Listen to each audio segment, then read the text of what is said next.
Yo, broski, what's good, man? Just came back from college, bro. I actually came, I think at 4. Yeah, we got done at 4, bro. Yeah. I was just helping a friend do some errands. We actually went for some apartment hunting with my friend. He was moving out, so I had to just go help him. But nonetheless, we're back home, and the grind still continues, man. How you doing, my brother?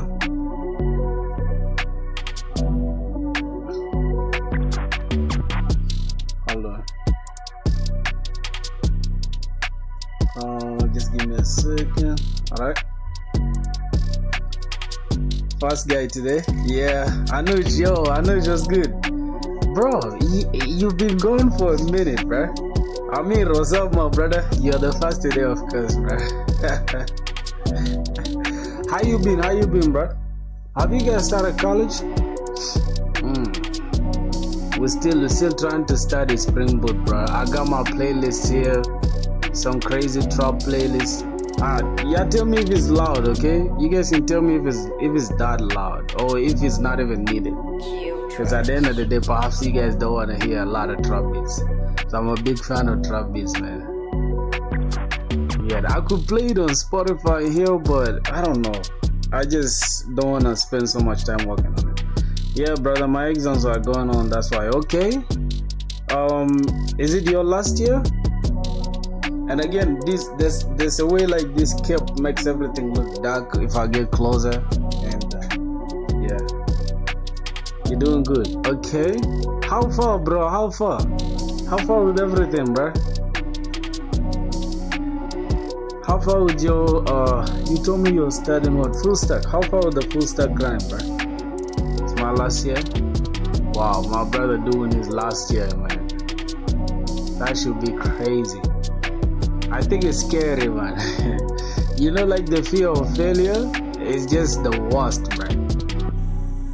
The fear of failure, bro, can make you depressed, man. Okay, so I actually saw a roadmap somewhere. Yeah, busy with college. Complete the semester by November. Wow. So after that, you'll be graduating. Are you also graduating?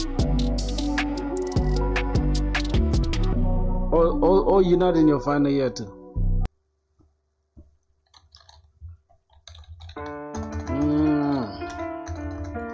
Alright, let's try to get a proper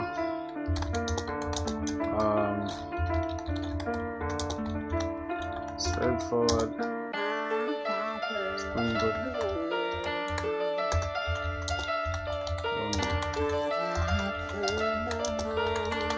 Start.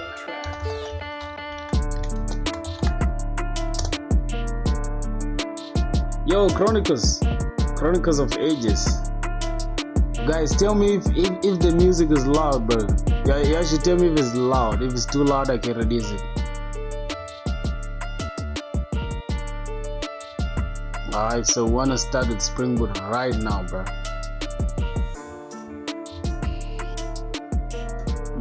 This is the roadmap we need. The goal is to understand SpringBoot basics, set up a project, and build a simple recipe. I think the previous live stream we built a simple. Hey bro, oh Real Ahmed Mughal was good, my brother. Oh, now you added Coda to your name. Real Ahmed Mughal Coda, okay. I'm in 7th semester now. Graduation is in June 2026. Yeah, for sure. Damn. You guys are gonna leave me behind, bro. Mine is up to 2027, man. It's crazy. It's all good though. Today we started system modeling and design. We started system modeling and design, where we talked about ERD, which is entity relational diagrams and all that stuff. Filthy, have you graduated, bro? No, I just started my 3rd year just today. Today, literally. That's when I started my stuff. Establish core concepts like the Spring IOC. What is Spring IOC? I don't know what that means. Dependency injection, and then reinforce OOP, which is encapsulation and abstraction. Now we need to learn SpringBoot fundamentals, 1 to 2 days. Now we want to do the fundamentals today, bro. 2027, you got time. I don't have time, bro, but what can I do? You get. I wasted a whole entire year, bro. I would be done by this year. Actually, I was supposed to be done this year because I graduated high school early, but I just wasted time doing a bunch of nothing. What is Spring Boot? I think I graduated high school since 20 something. Yeah. What is Spring Boot? Framework for building Java apps with minimal configuration. Core concepts, we need inversion of control. Oh, this is the IOC thing. Inversion of control. Then we also need to understand dependency injection, Spring Beans. These are the two, the core concepts that we need. I think there are three, right? IOC, DI, and then Spring Beans. Now after that, we need to understand the Spring Boot auto configuration and annotations. That is like the add Spring Boot application and then add REST controller.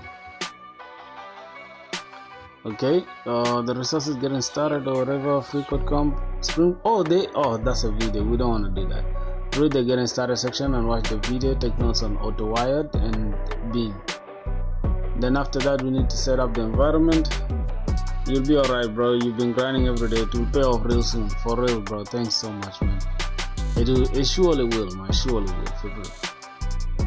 Okay, create a project using this. After that, what next? Run the default. Verify starts running without errors. Oh, so after that, that is it, right? Then now build a REST API. REST basics like the get, post, put, and delete. Then we need to understand annotations like the REST controller. I think I already know. I know these ones. You know that you have an idea, but you cannot put it in practice. That's the funniest part. Resources, building a REST API with the Spring Boot, and then we can revisit. All right, now what's the task? Create a hello controller, just like this. Okay, and then after that we return that. All right, let's try to do that. Yeah, bro, I've been grinding like crazy, man. You know. Let's just call this hello world. Hello with Java. We need Maven. Okay, that should do it. Java 21. Now, which one should we go with? We can actually download extra ones, right? Let me try to download. Let me see what's there. Oh, there's version 25. Oracle. Okay. Select it. I don't know how long it will take, but let's go to 25. Next. We need to select build tools. Spring Dev Tools. Spring Boot Dev Tools. Now for this one, I think we just need a REST controller for now. Spring Web. Okay. Let's just get the Dev Tools as well. Now I want us to understand. I want to also understand it, right? I don't know if you guys are gonna understand it with me. I'm just saying though. We are downloading the JDK. How long is it gonna take also? Shouldn't take forever, bro. Oh my god. Java. Hello, hi bro. Hi, how are you doing, broski? I need to show all. Okay, it's downloading. That's cool. My boy, if your name is Java, that means you already know Java, bro. So can you make me understand how I should approach everything? Because for me, I guess like I love to teach myself like this. This is the best method that I can use to teach myself for sure. Okay, yeah, the beat is still going on. That's cool. Which university are you studying at in Rwanda? I'm in ULK. This school. I'm in ULK, my G. This is the city here. I think it's right here. Let me just check on Google Images. Yep, this is the school. This is the school, boy. Right here. That's my school. Do you know anybody that's here? BCA buddy, what's good, broski? Yo, is my stuff lagging? Is my stream logging?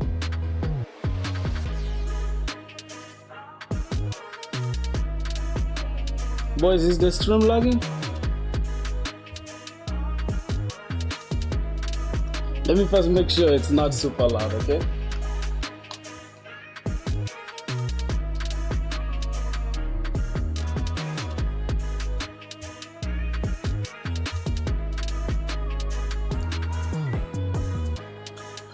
Oh, this beat is fire, bro.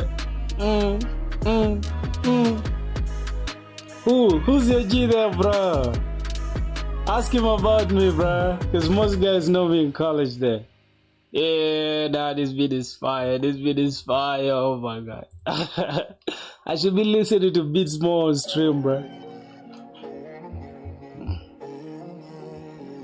Hey, I don't even know what you want to teach me, bro. You can go ahead and teach me, bro. I don't even know what you're saying.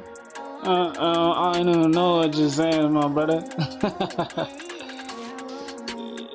I don't know for sure, because I'm trying to teach myself Java. So I don't know if there's any way, but I feel like I'm just asking if you can like if you can judge and see, like, you know, because a lot of people just have different ways of studying. Me, I feel like I study or learn better when I do things on my own, like studying like this. Oh, what's going on here? What am I missing?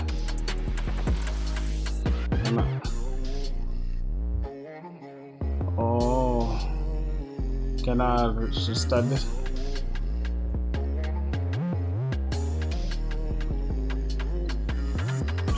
Oh, your game is about to be done. That's cool, my G. Add Maven dependency. You should tell me about your game, bro. Wait, is it just me or my stream is lagging? I don't know. Can you guys see my entire stream running well? What's his name? What's his name? He's in the University of Kigali. Oh, okay. He's in UK, not ULK. Yeah, for sure. He's in. Wait, the stream is lagging? Are you sure? You know what we're gonna do? Just give me a sec.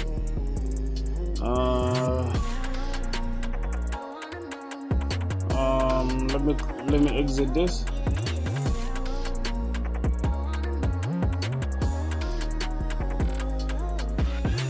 Wait, is the stream still lagging?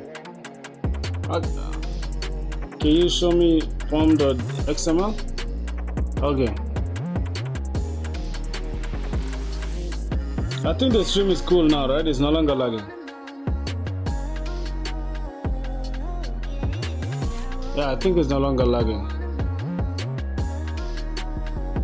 Alright, let me show you the pom.xml, my brother. Because I don't even know, like... Oh, this pom.xml is like where you insert the dependencies, right?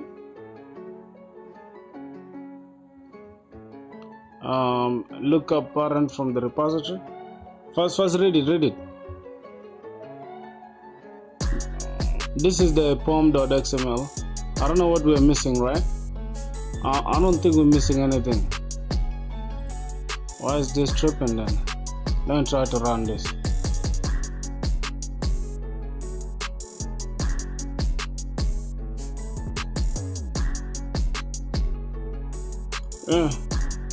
I'm about to start from zero, my brother then told me. I got some people looking at me, that shit's crazy. Okay, walk down on the block and other things. Okay, I need to update the pom.xml, I guess, to 2025. Release version not supported.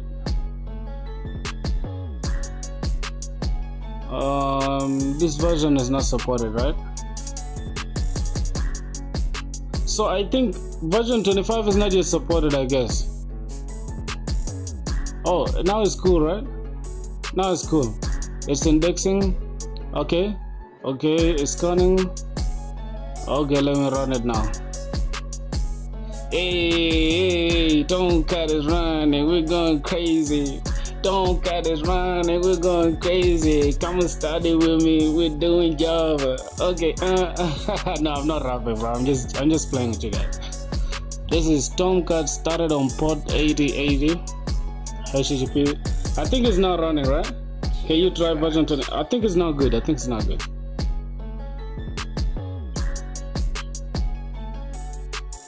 Bro, there's a way my stuff is super. I can't even see myself clearly, like literally. So I just need to hold on. Yep, just like this. Yep.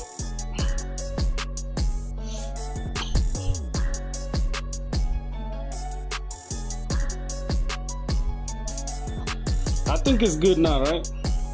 But is a rapper too? Not a rapper, my brother. I'm just doing my thing.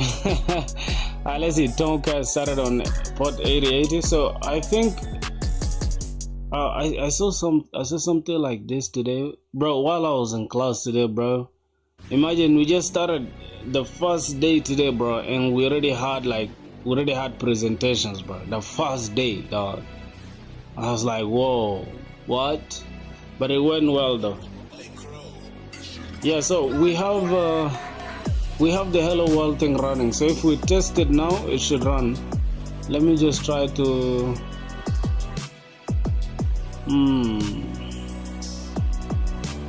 wait a minute, this hello world. What's going on here again? Modify public is redundant in the main method. Oh, wait a minute. So the public is redundant for main method on Java 25. Which one? Which one is redundant? This? Oh, public is redundant now. Nah, you guys are lying, bro. Can you create a controller? Alright, let me go ahead and create a controller. So, let me just call this a REST controller.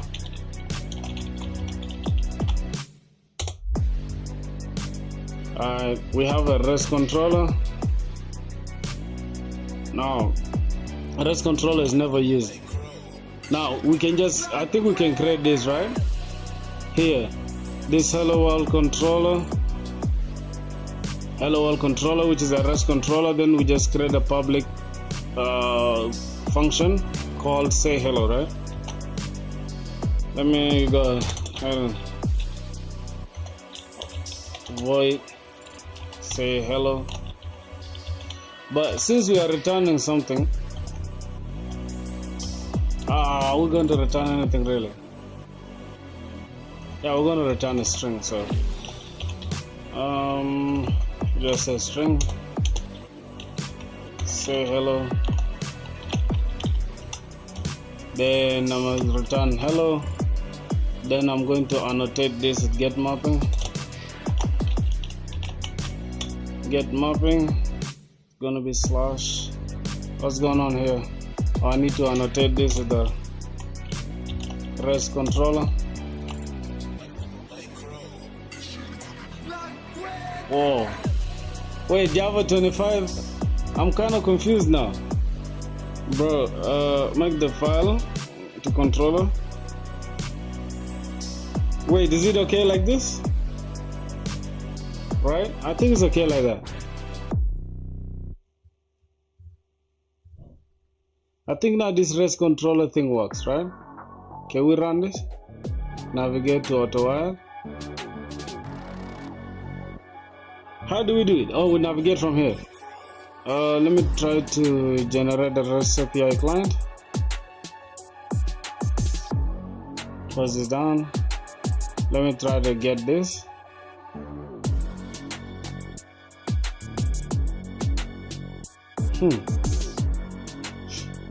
What's going on? What are we doing? Where is the hello world? I can see the hello world. Oh, this is slash hello here. Oh, there's no content inside it. What? Let me try to navigate. Oh my god.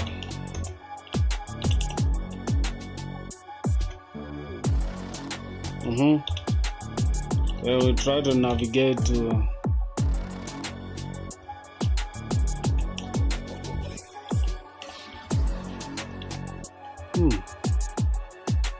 Is it even correct? Is this correct? This is slash hello. Let's run it one more time. We have nothing. Not found endpoint, bro. Okay. See. Let's do step by step, right? How do we run the endpoints? First of all, I'm going to clear this entire place. Okay. Clear. Let me stop this for a minute. Let's take it step by step, right? So as you can see here, we have the main entry point for the entire application, and then in the REST controller we also have this.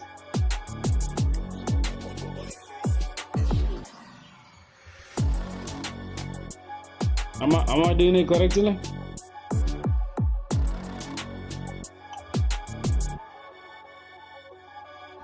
I think I'm doing it correctly. I don't know. I'm not sure.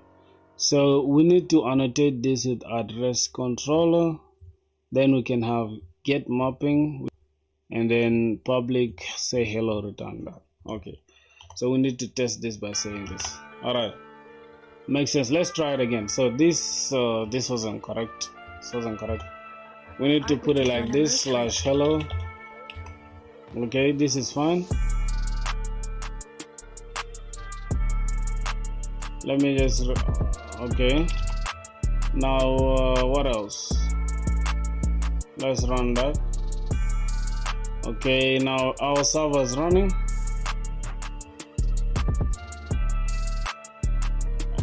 Value. Okay, so this is okay like this, right? Yes, hello world. There's now returning hello world. Okay. So, you see, bro, like this, you no longer have to put this. I think if you put at this, it will not have like at REST controller here. It will just like continue with the annotation here dot REST controller. Wait, is my stream lagging? Art would take you on a little trip. Is my stream lagging, bro? It's just me. Let me first stop this. Let me first stop the music. I think it could be the music as a problem.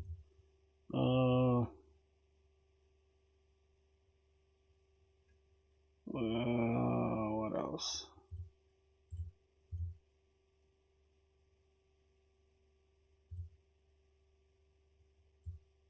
Okay. Remove the LinkedIn, remove the GitHub. It's gonna go ahead and close them off. Okay. I think, is the stream now okay? Yeah, so it's not lagging anymore. Alright. Switch account.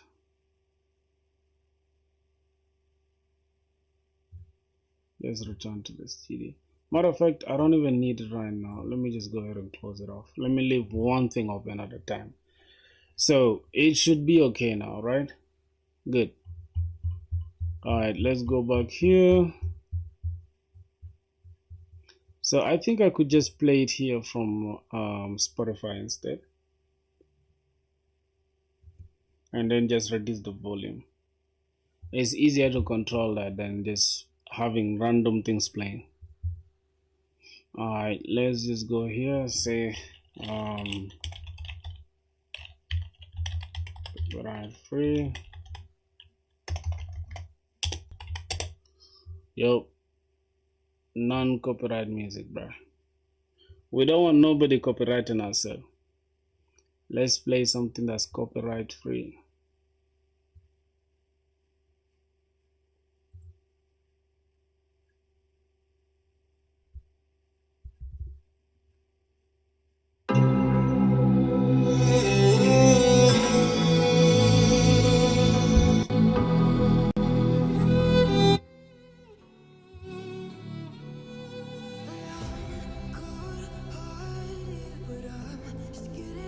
Is everything okay?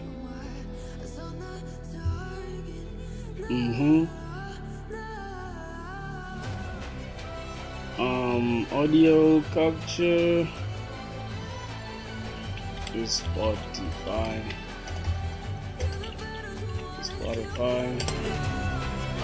Desktop. audio, application capture, control center, Spotify. Okay. Is it okay now?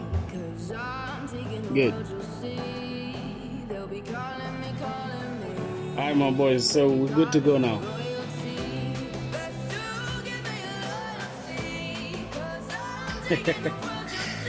Yep. Alright, let's continue. So after understanding that, this is the way to say hello world as an API. The next thing we're gonna do is extend our to-do app at a new endpoint. No. The to-do app that we created was just super complicated. I can't even lie to you. OOP tie-in, controllers, encapsulated CPU handling, and then REST controller abstract response. Database integration with JPA. Why is there like, bro?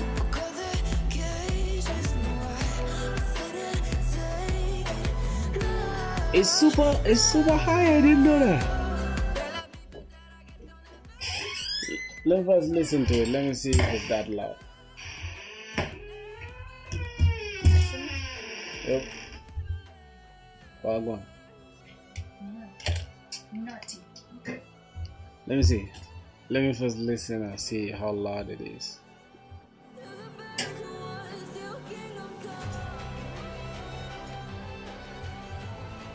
Yep, it's not that loud, boys. It's cool like this, right? Minimize. Good. T.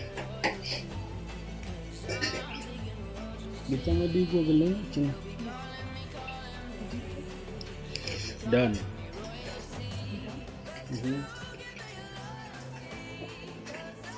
Yo, is it cool now, right? Okay. So from what I'm getting, this is bro, what? This stuff is not getting. I guess this stuff doesn't help, bro. Let me put it like this and close it up. Let me go ahead and open ChatGPT. Let me open ChatGPT, then I see. Okay. Remember, allow all microphones. Okay, can you get me a good roadmap of things I need to know right now as I'm entering into SpringBoot? I mean, get me the entire SpringBoot roadmap, and I need to start right now. Let's just go. Okay, that's what I want to do, bro. I really don't want to just do things that I know that won't help me. You get? That's why I need to get like help. Let me see, SpringBoot. I already know these ones. Like, what the hell? Okay, I know collections. So we need list, set, map, generics, exceptions. I feel like we need to build projects, right? But how do we build projects when we don't know anything? So streams and lambda. Let's pick this, and then we'll go ahead and just open a new chat. Yes, here, new chat, and then streams and lambdas. Start here. Can you try Spring Security in Amiga's code? Amiga's code. Wait, why would we start with Spring Security when we want to understand a Spring Boot? I don't understand. A lambda is essentially an anonymous function, a nameless block of code you can pass around syntax, parameters, or expression. Okay, something like list. It takes a string, names, array dot as list, and then take Emma, this and all that. Then names dot sort. So you sort the names like that, right? A, B, and then you say A dot compare to B, and then print out the name. So it will start with Alex, Emma, John, so right. Then a lambda function, runnable with lambda, sorting with a lambda. What is a lambda, by the way? Yeah, this is Java, but this is Java. I'm talking. I opened two chats, right? Hold on, where's the library? Is it here? Oh my God, what the hell is library? Oh yeah, this is it. This is a SpringBoot roadmap.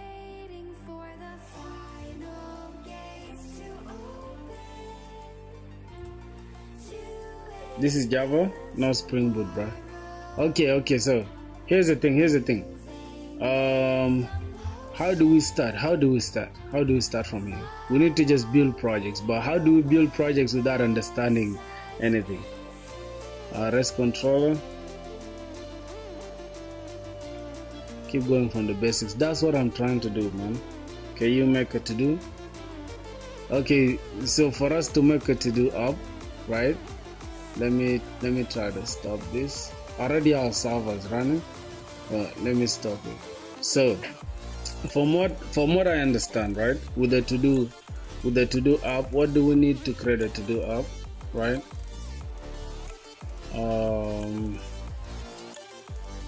First we need a to-do. This is the hello thing for the API. Now let's try to create a new controller, and that controller will have everything that we need, right? Let me go here, create a new class, and then let me say to do controller.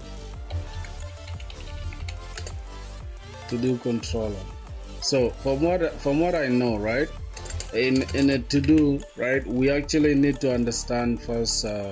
We need to start by modeling the to-do, right? So what are the models of the to-do, right? Models of the to-do. So models of the to-do, we need an ID, and then we need the to-do name, we need the description, right? We need the description, and finally, what else? Finally, we need the status, right? It could be done or completed. Done, could be pending, in progress, or pending, or done and completed, right? Could be done and completed. Alright, so these ones now, how do we put them in a Spring Boot language? Because I already know how to do this with JavaScript. So I could say for this we need to create this is a controller. Do we really need to put these models inside a controller? File.model, controller, file structure, Java. Oh, so we need to create a model, right? A model will have separate things. Okay, here's the thing. Let's do it like this, right? Let's do it like this. Let's say guide me step by step on how we can build a to-do without giving me the course. Just okay, guide me on how we can do this step by step. Do not give me the code, just give me ideas on what I need to work on and what I need to research or anything, so that we can get the to-do app up and running. I already know how to create a to-do app coming from Express with Node.js, so it is a little bit easier for me to understand, or I already understand the concepts, just how to interpret them into Spring Boot language. Alright, that's it. Yeah, create a model, then add the Lombok. What is Lombok? Understanding all this like Java things is just hard, but let me try to see how ChatGPT is going to make me understand how I can convert my idea of Express directly into Spring Boot. I think that would be the best way to go about it.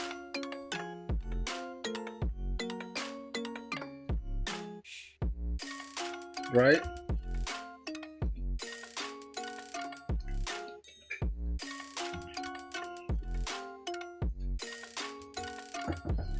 Okay, let it first understand what the instructions that we give it, and then it will come up. It will come up with ideas on how we should tackle it. So let's see. Oh my God, why is it taking long like this? So what do we need to do now? We need to,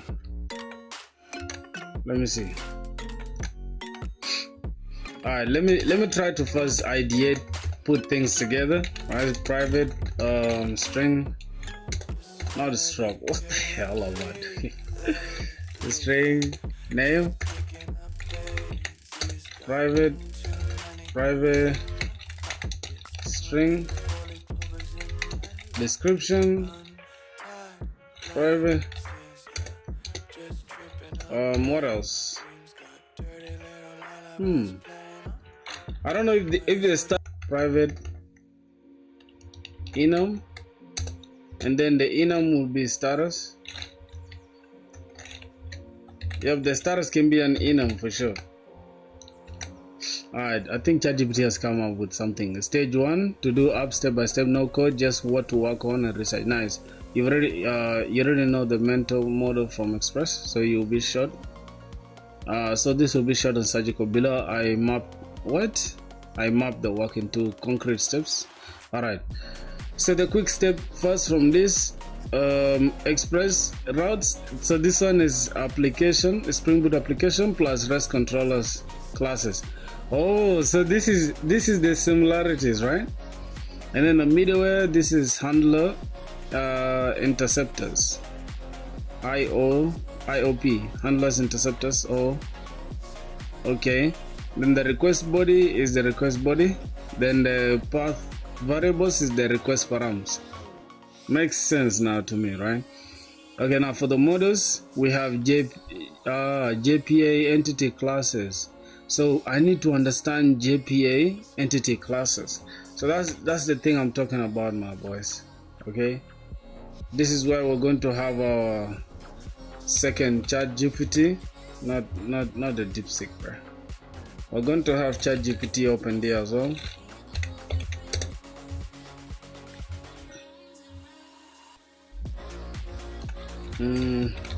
Explain this in Java Spring Boot. Be precise. Be extremely precise. Okay, we don't have time. Extremely precise. I think this is the best way to learn something, bro. Alright, I hate the way AI can just talk too much here. JPA persistence API. Okay, so this is the Java persistence API. Oh, now I didn't even know that this stood for Java persistence API. So what do we need? This users to know. So which table to create. Oh, so this allows you to understand which table to create. It's almost like an ORM, right? Helps you create the tables, and then which columns exist and how to map the rows of data into Java objects. Here's the precise breakdown. The core rules of an entity class, annotations. This marks the class with @entity, and then after that, this tells JPA this class is persistent and corresponds to a table. So if we mark a class with @entity, it tells JPA that this class is persistent and corresponds to a table. Alright, now the table name is optional. By default, the table name is the class name. So we're going to use our table name is equal to my table. If you want a custom name, okay, we don't need any custom name. So now primary key is mandatory to create a file entity. Oh, so that allows you to create the entity. Ah, my boy, you've mastered the Spring Boot, bro. That's awesome, bro. Every entity must have a field annotated with ID. So when you annotate the field with @ID, that means it's the primary key, often paired with @generated value to auto-generate IDs. You see that, bro? You see that concept? It's now sticking in my head, bro. That's what I need. This is project-based learning, dog. So now I'm understanding JPA in a way that I wouldn't have done otherwise. Okay, let's see. Columns optional. So these columns are optional, right? By default, every field becomes a column, which is what I want actually, because you want to have columns, not different rows. Okay, you're gonna have just columns. So I use a column to customize name, length, nullability, uniqueness. By default, I'm going to keep it optional. Now, no argument constructor. JPA requires a default constructor, at least protected or public. Oh yeah. So we need a default constructor. Now you can also add other constructors for convenience. We need getters and setters. JPA uses them to read or write fields. You can also use Lombok annotations at getter, at setter to reduce boilerplate. right? This is where the Lombok that you're talking about comes in. If you have DTO, just create model. I don't know DTO. What is DTO? So this is where the to-do entity comes in. So the to-do entity, we are just going to mark something, a class called to-do. We're going to mark it with that entity, and then by default, it will take the name of this class. By default, it would be to-do. Okay, and then we're going to say at ID, and then we're going to have a generated value. Then the strategy will be equals to generation type dot identity. So that means this will have auto incremented values, right? And private long, that's the primary key ID. But what is this ID if we've already created this ID again? Why are we repeating ourselves, right? And I'll have to ask that question, because that's a question like you will not be answered, because at some point if you ask somebody who knows Java already, they'll look at you like, bro. Yeah, so why do we have an ID here and also an ID here? Because I feel like this ID stands for the primary key. Why are we annotating it here also? Alright, so at column we have nullable is equals to false. So the column is not null, is non-nullable, and the length is 100. This is optional. I'm not gonna include this.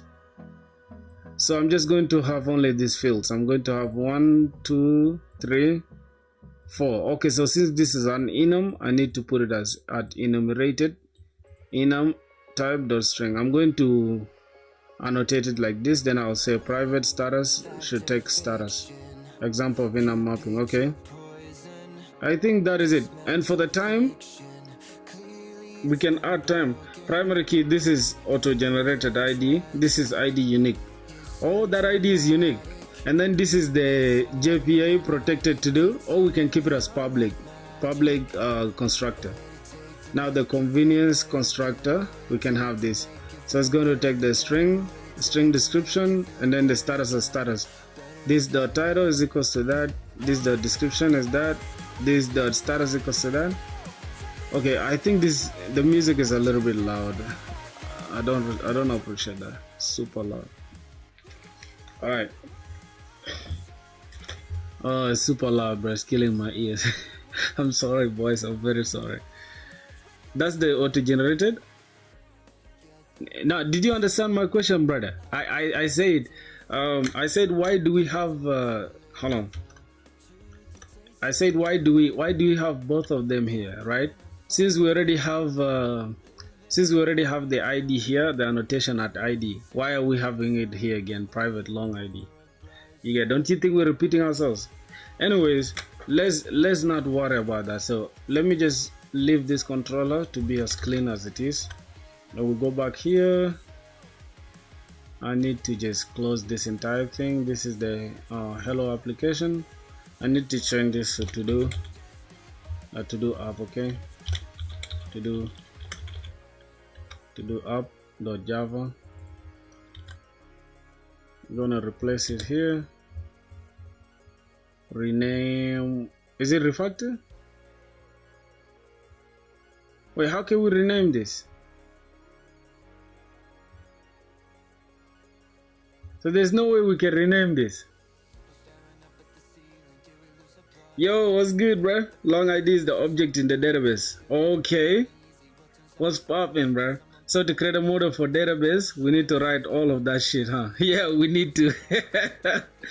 Yo, bro, Ifeanyi, you know what? I just got back. I came from college today, and what's fun is that it's a Nigerian dude that's teaching us.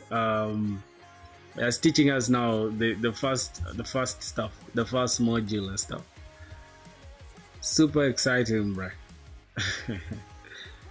Let me see. I'm just gonna call this to do. Okay, this is gonna be a to do app. Let's go back, moving, and we're gonna select the 25, then version 25. Let's go. Here we're gonna need the Spring. This Lombok Java annotation library, which helps to reduce boilerplate code.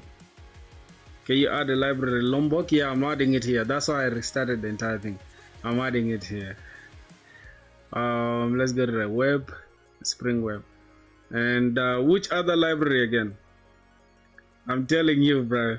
He's just so funny, bro. If you have DB, add PostgreSQL. I wanted to. I actually wanted to goddamn. Wait, I wanted to learn the actual stuff without the database yet, but I think it's not bad adding it. PostgreSQL. Wait, what if I want to use NeonDB? Can we use it? Let me ask that question first. What if I want to use NeonDB? Say, what if I want to use NeonDB? Do I have to add it as well, since they provide a connection? Oh my god, connection string.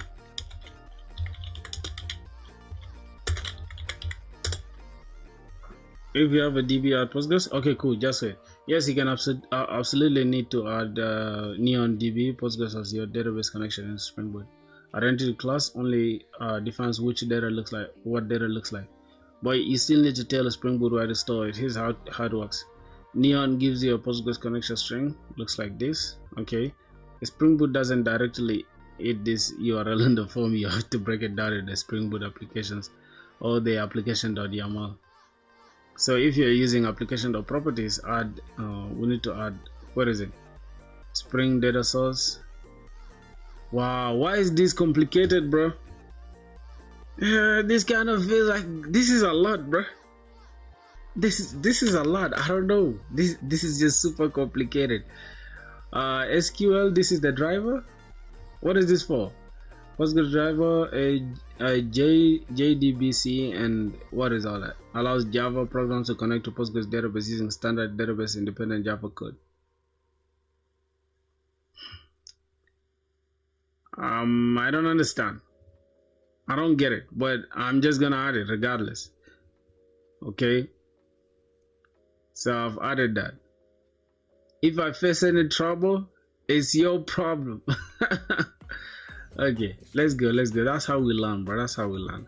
So let me check these properties. Let me go to the sources, main, resources, and then application.properties. So now application.properties, it looks like this currently, right? Okay, let's see. So if you're using application.properties, we need to add all this. This is going to take the DB name, and then the spring.datasource.username is equals to username, and then the spring.datasource.password is equals to password. All right, so now I understand that part, right? But let's say we want to use the one that comes with the Docker Compose. Okay, what if I want to use the Dockerize PG that I can run with Docker Compose. Let's see how that works out. So that means this is a classic move. Running a local Postgres and with Docker Compose is actually cleaner than NeonDB because you control everything and don't rely on cloud networking. So here's the minimum setup. We need to first set up the services. Then we select the latest. I think I'll just say add latest. I don't want to use 15 specifically. Then the container name, I can just call it Postgres. Restart, not always. Environment, we can have my user or whatever. This is all good. And then this pulls the official Postgres image and then runs it on 5432. Okay, Docker Compose up. That is cool. But then in the config, we need to match the credentials with the ones in the Docker Compose YAML. So springboot.datasource.url, then it takes Postgres this, and then this is the username, this is the password, and this is the driver, right? All right, hibernate is equals to auto update. But I need to understand what are all these though. Okay, this is pom.this runtime. I think it's already there. Let me check the pom, right? This is the pom.xml. let me show you. In the dependencies, we have Postgres, right?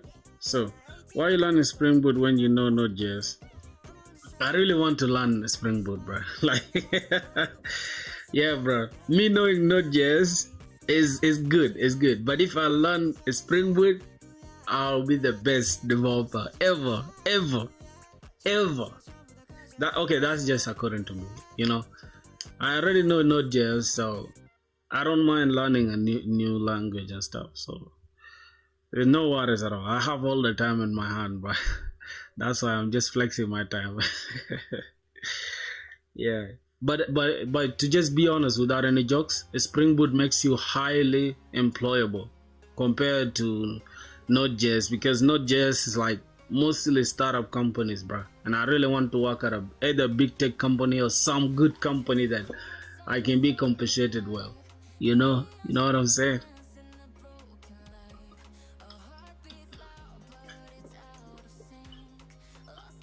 You know, bro, most people don't show you like their learning progress like this. Like, just imagine after 6 months, bro, if you guys like, if I stream for 6 months straight.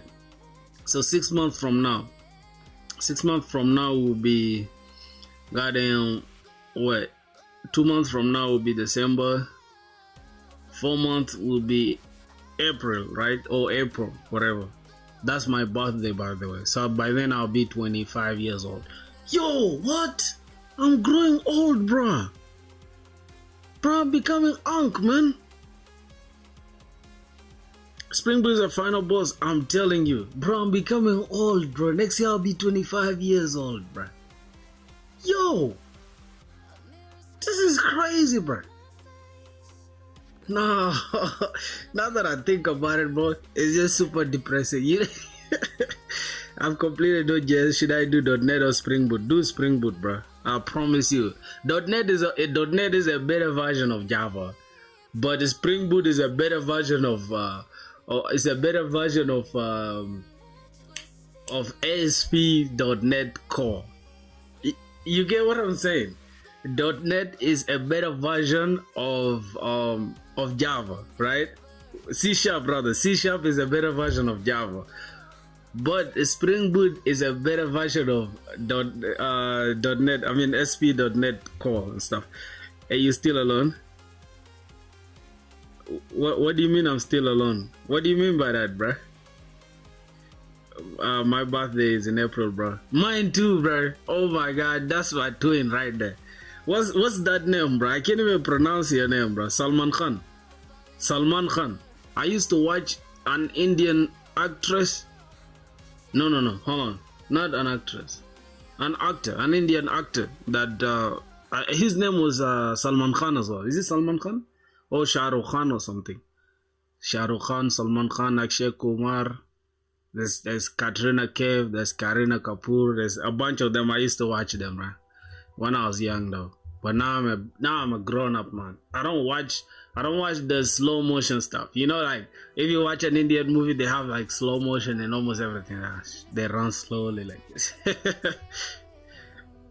I'm 24, bro. I'm 24. April next year I'll be 25, man. Which is sad, bro. Cause goddamn I'll be unk, man. I'm not happy about that at all. Alright, let's go to Spring Boot. Let's go and try to add how can we actually, why should we even add I think we should add it here. If I go ahead and add Docker file. No, we don't need a Docker file. We need a Docker compose, not a Docker file. I'll delete this. So here we need a Docker hold on, do they have Docker compose here? Oh, there's no Docker compose. Alright, I'm just gonna say Docker compose or compose.yaml, something like that. YAML dot YAML. Oh my god. Okay, that's it. Docker compose YAML.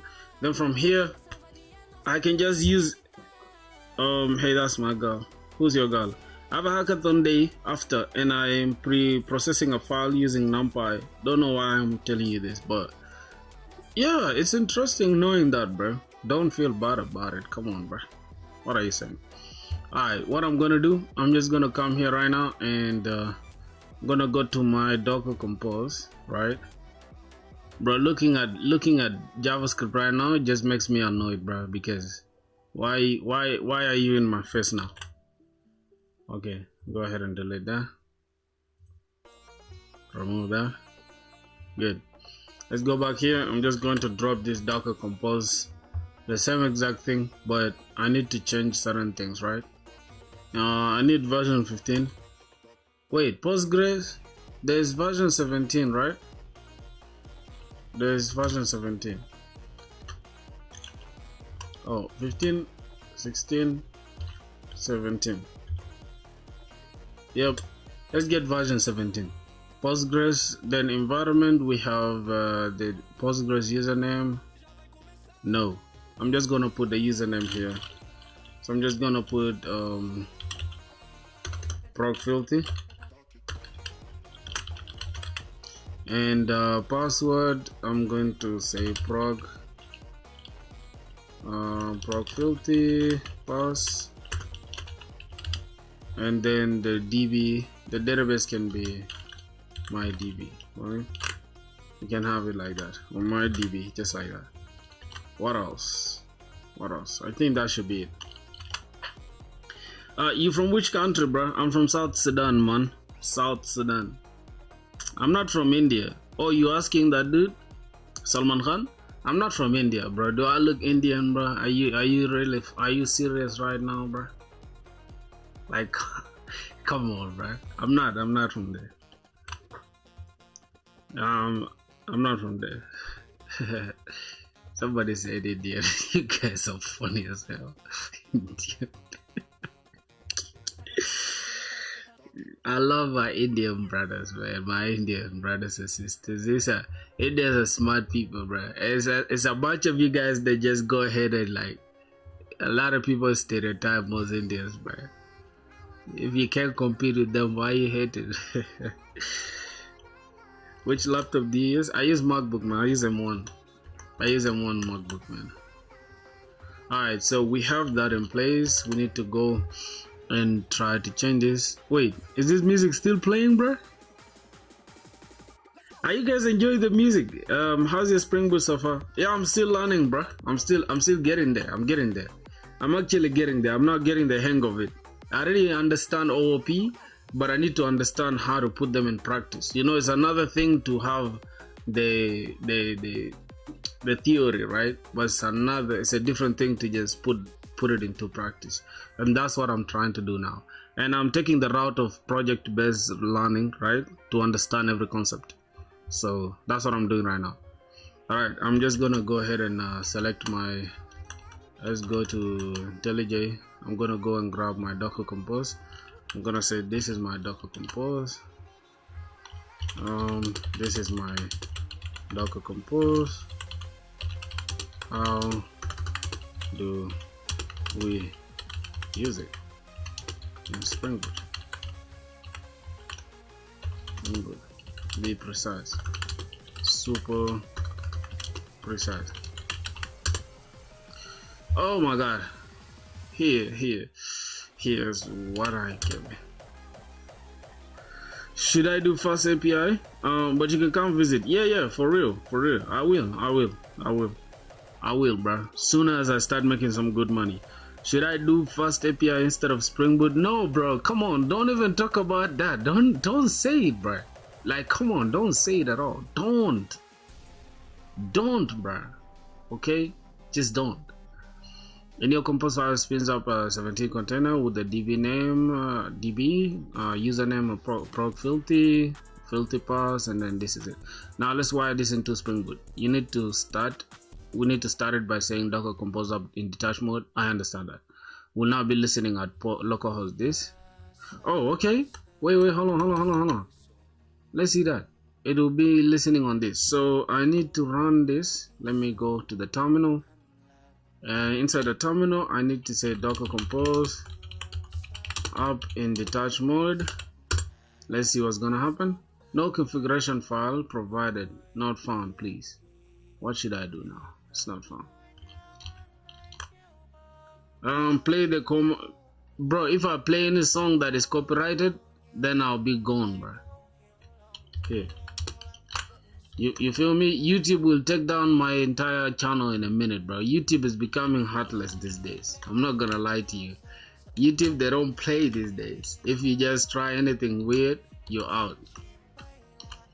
Alright, let me go, let me grab the pom.xml. Okay, that's what we have. This is the Docker Compose. I think that should do it. Let's send this, because somehow ChatGPT is taking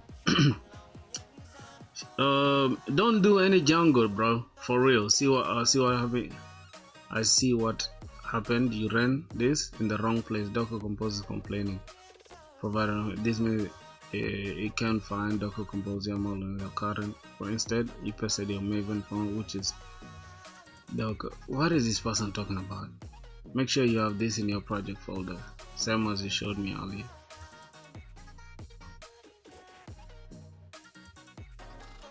Oh my god, run this from the current. Okay, let me try to understand this. pwd, isn't it what we have? This is the present present working directory. Where should the Docker Compose? Okay, the Docker Compose should be out, right? Should be inside here. Refactor. Alright, I think that should make sense now. So if I say Docker Compose up in detach mode, Docker cannot connect to the daemon. Okay, my brother, that song is copyrighted. If I play a song that has copyright in it, then my channel will be in trouble. Do you want my channel to be taken down by YouTube, my G? I'm telling you, YouTube is heartless these days. They want to reduce the traffic they have. Okay, Docker is pulling the image. Let's pull that image. Let's go. Let's pull the image. Let's go. Let's go. Let's pull the image. Let's go. Alright, that's what we're doing. So as you can see, we're getting this Docker image, which is the Postgres actually. Let's make a super chat. I'm not yet monetized, bruh. I'm not yet monetized. Yeah, just wait for me to get monetized probably. I'm left with like 700 something watch hours, which is insane. So it might take me 2 months to get there, but it is what it is, you know.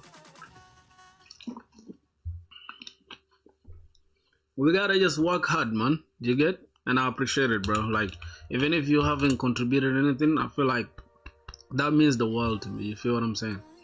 So our Docker Compose is now running and is waiting for our connections to do. Let's check Postgres. Yup, database. Okay, let's grab this. I'm just gonna copy this. This is a localhost Postgres. Oh, this is the image, right? We're having the 17 as the image. Why are you laughing, bro? What's funny? What's funny, my G?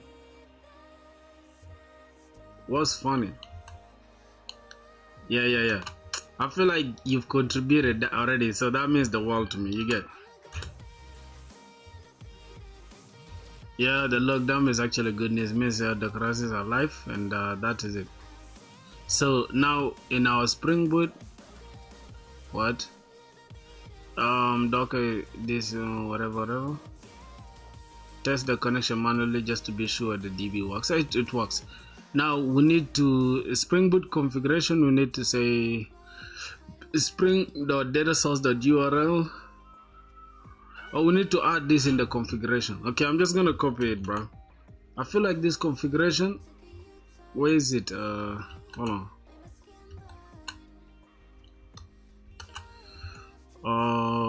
Configuration file. Okay, we need to copy this. Then go inside our main file, resources, configuration, and I need to drop this, right? So that should do it, I guess. Yep. Alright, after that, run your Spring Boot up. If your entity classes are defined, have been able to create corresponding tables inside the DB. Wow.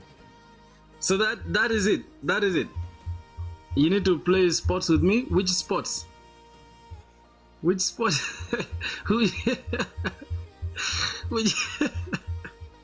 Which sports are you talking about, my boy? Okay, so we're good now. I think we now understand what we now understand this at entity class, right? So let's try to go and build something like that. So our database is now running. I need to just close this Docker Compose and this properties. I need to just go inside here, close this, go to Java. Inside Java, inside this example thing, we need to create to do. So I'm going to create a to do. Okay, and then here I'm going to annotate this with at entity, right? Wait a minute, at entity is not there, so I need to add this as a dependency. So how do we add it as a dependency? pom.xml or XML. I need to add it here as a dependency. Spring Boot. We have Spring Boot starter web. We need Spring Boot. We have a Spring Boot dev tools. So this is dependency injection, right? So how do we inject? How do we inject the one that is for? Let me come here. Say how do we add the entity to our Spring Boot? Alrighty. You see how I'm learning different things, my brother? Let's go. So after creating this inside your project, we need to create an entity. Allow your JPA entities live here. What? This is confusing now. Oh my god. This is not what I'm meaning, bro. This is not what I'm meaning, bro. Like, god damn. I'm saying I mean in the pom.xml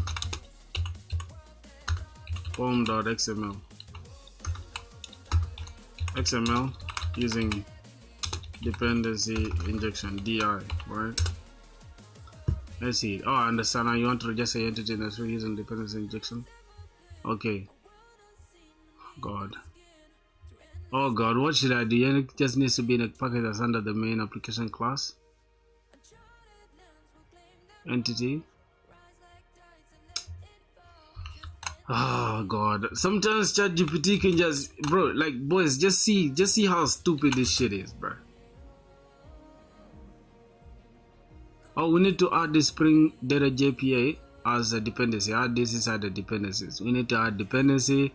This will be Spring Framework.boot, and then we're going to have Spring Boot starter starter data JPA. So that's it. That's all. So your dependency section becomes that. All right. Let's go ahead and add it. We can just add it just behind this Lombok thing. You can drop this. Optional true. And I think that is it. So here we can come and say at entity. I can't find entity stuff. I can't. Oh my Jesus Christ. Hold on. I can't find that. I cannot find the at entity thing, bro. Hold on. Am I tripping?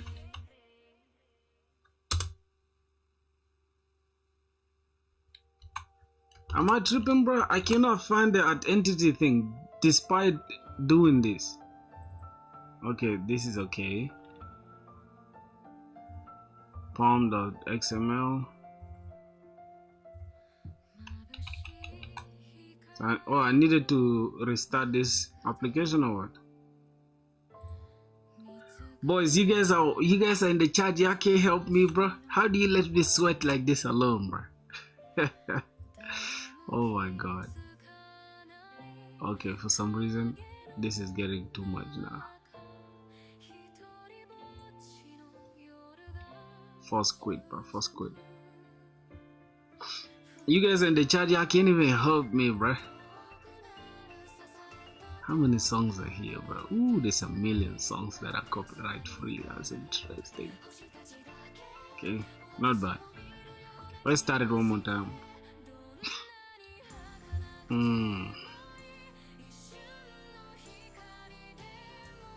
Okay, so hopefully it will work now. Okay. No, not this hello world, not this hello world thing. It's gonna close this hello world. To do API. No.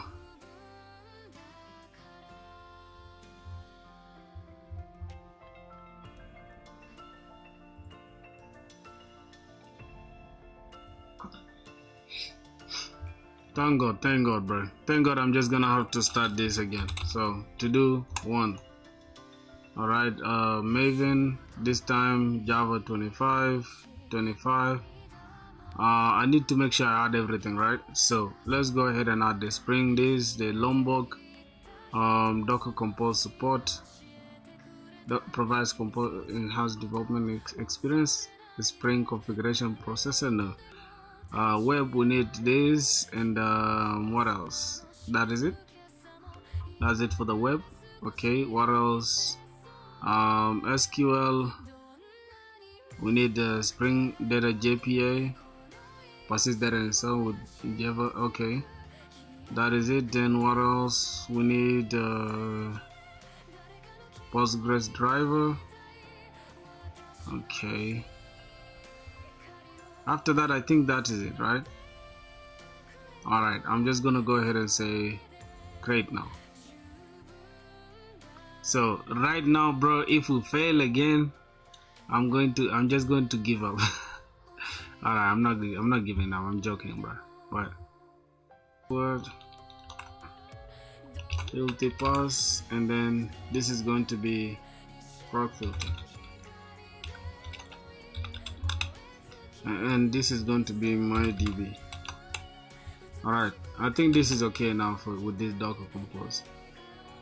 Good. Let me go here and just delete this entire Docker Compose. Delete this forever. Alright, go back here. Open a terminal. Say Docker Compose up in detach mode. Good. So hopefully we have Docker running. Yep, we have Docker running. Let's check this. What's going on here? Postgres init ready for startup. Database system is shut down. What? What? What's going on? This is ready for connections, I guess. I'm just gonna keep it like that. Let's see that environment, ports, and yeah, that's it. Okay, let's go back here. Check the resources, application this. That should do it. Now let's go back here and start building our entire stuff. So I'm going to come here and say to do, that is that. Then we can have at entity.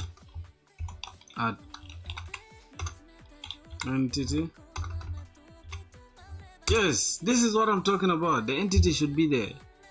Yeah, entity. What's going on here? Why is this empty? Persistent entity should have a primary key, so add the attribute. Yo, what? What is this? No. Okay. Oh wait. You can just come here and add attribute. So this is gonna give us the ID with its private. Okay, ID, then private long ID. So this is the setter. This is the getter and the setter. We don't need these two, right? We can just have that, and then we also need add auto generate, right? Or we can have generate. Is it generate? Generated value dot. Okay, then this is inside. Can have system what?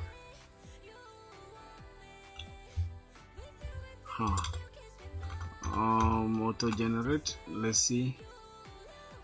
Annotations are not allowed here. Remove the annotation. What are you saying with that? What are you meaning by with homies and stuff? Okay, this is cool. Alright, then this is generated value. It takes strategy, and then generation type is the identity. Okay, fine.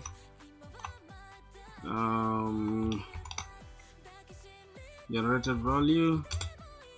It takes a strategy. Then the strategy is generated type should be identity. Okay. What else? What else? The annotation should be up here. What?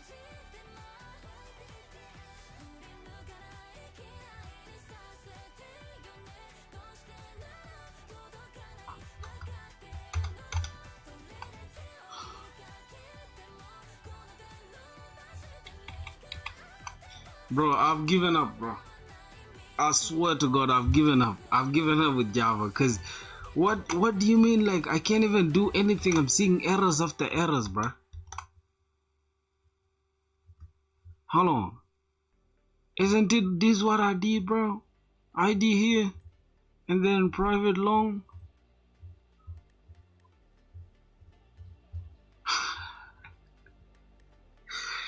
Jesus Christ, bro. I'm cooked, bro. I'm cooked. Okay, let me remove all this. Let me try to understand it now from scratch, bro.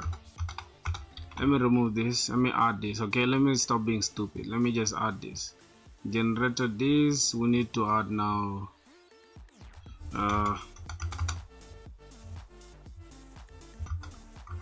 Okay, that's the ID. Then we need private string. We need title, and then boolean is done.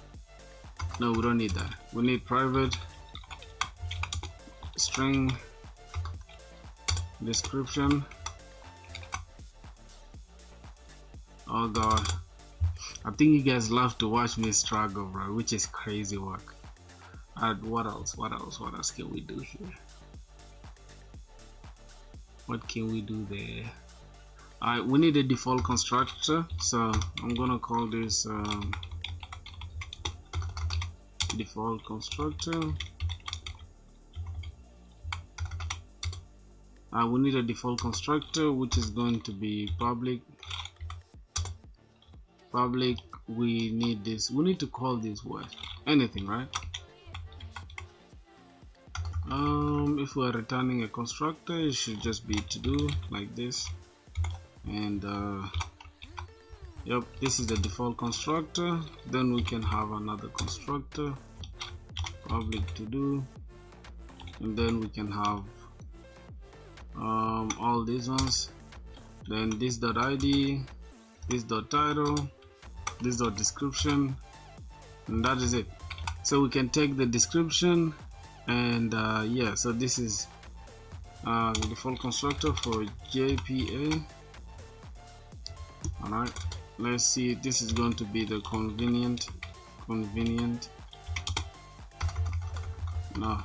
constructor or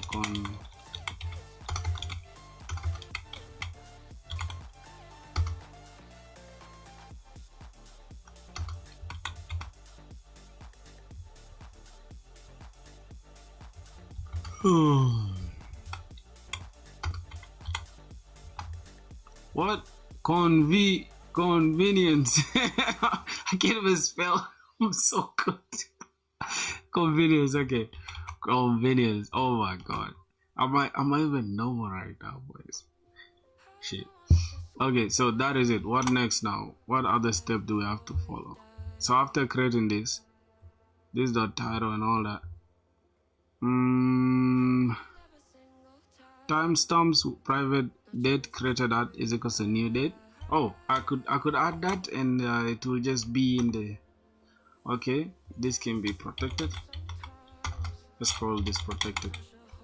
Alright, and then finally we can have before the protected constructor, we can have private date created at. Alright, let's just add that. Date created at. Created at is equals to new date. So what is this? Okay, so let's see what's going on here. Private date created as equals a new date. Alright, why do we need getters and setters here? I don't know. Configuration database in application.properties. So this is how we're going to configure everything. Alright, let's go configuration properties, drop this here. So we're going to have proc filter pass, and that is just it. Okay, what else do we need to do? Auto update hibernate, auto create tables from your entities.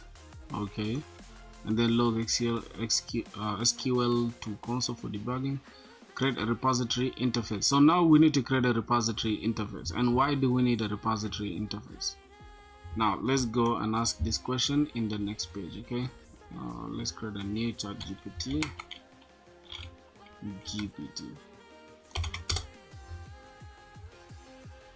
Create a new chat GPT. Why do we need this? Why do we need this? Why do we need to create a repository? Why do we need to create a repository? Let's see. Creating a repository like your to-do repository serves a very specific and important purpose. It abstracts the data access layer. Let me break it down. Separating concerns. In a clean architecture, we separate business logic from the data access logic.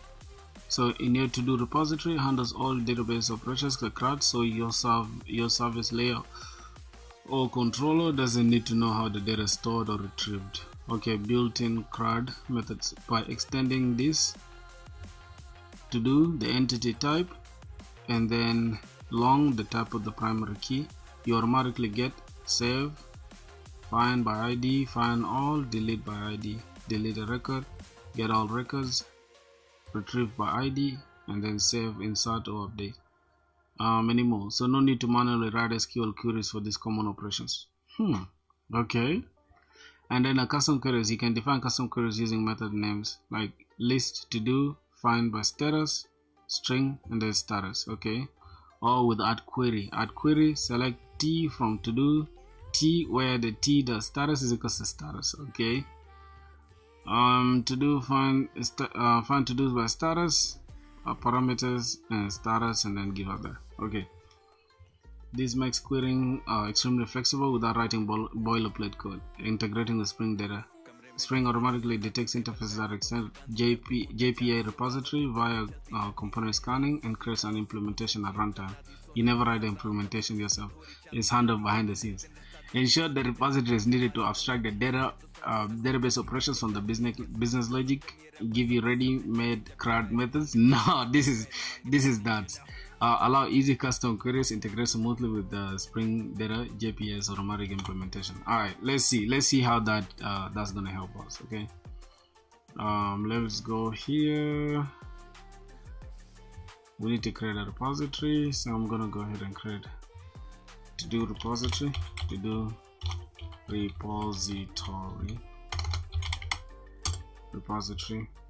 and this extends JPA repository. Okay, and then it takes two types. It takes a to do entity type, and then it takes the long as ID, right? Okay, so let's check what the error is. Must either be declared abstract or implement abstract methods in that. Okay, so we need the abstract methods now. Let's go. Let me go back here to the entity. After that, what do we need to do now? Spring Boot. Let me charge my computer. Yo, what time is it in your country? It is let me see, it's 7 p.m. bro. How about there? It's 11 p.m. there. Wait, 7 p.m. it will be 10:30 in India.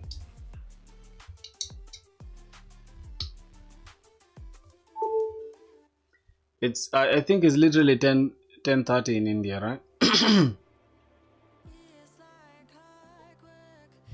If I'm not mistaken, I think it's 10:30 in India. Max Vin, how about you, bro? What time is it over there? What's the time over there, Maji?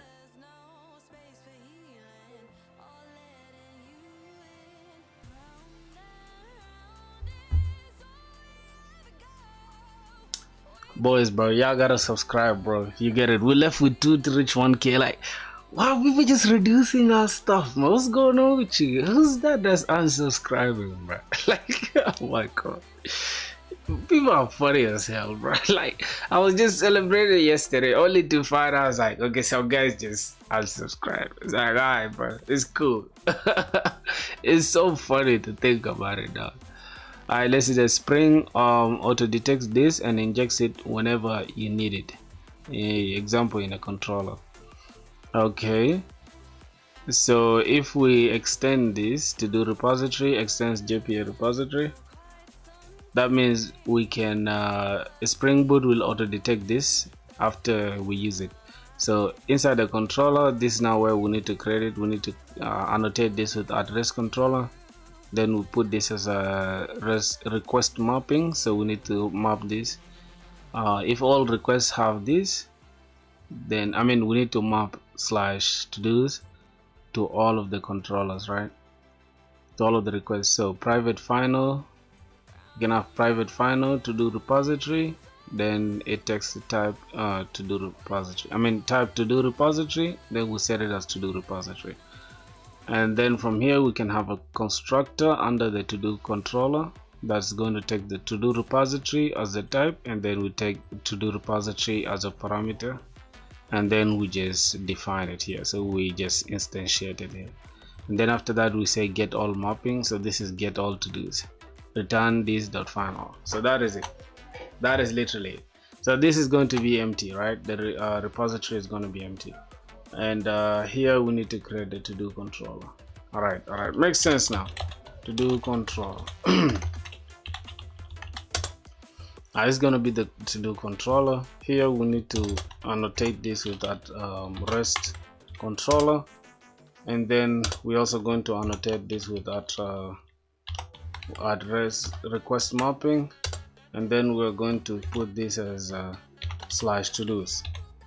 So any request that's going to /todos will be here. Then we need to create a private final to do repository. To do repository will be, we give it a name to do repository, and then after that we can use it. We create a controller. We create a constructor. So public to do controller is going to take to do repository as it's going to take to do repository of type to do repository. So to do repository. Let's go ahead and get the to do repository. Then this dot to do repository is equals to do repository. All right, so that is basically it. Then from there we can say at get mapping. Then we can have a method public. What are we doing? Public, since it's a list, right? We are returning a list, so we can have what's that? We can have list, public list. This will be type to do. It will take to do. Then we can say find all to dos, or get all to dos. Get all to dos. Then we can say return to do repository dot find all. Then that is it. Finally, if we go to this, that means we're extending this. But what's going on here? Implement method, so must either be declared abstract or implement abstract method in this. Okay, let's try to say implement. Wow, what's going on here? Public class to do repository extends JPA whatever. implement or make abstract. Oh, so this should be abstract, but what is this? Change extends to implements JPA repository, and that is it. So we need to change this to public abstract class to the repository implements JPA repository.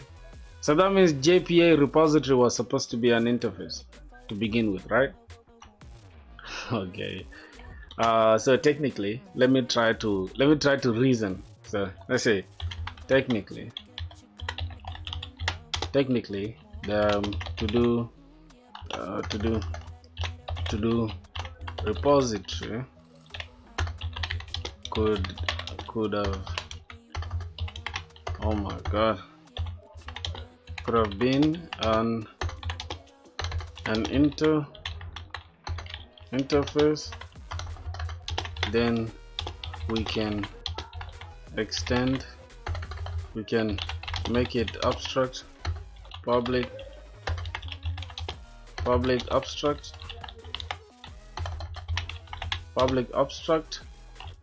to do repository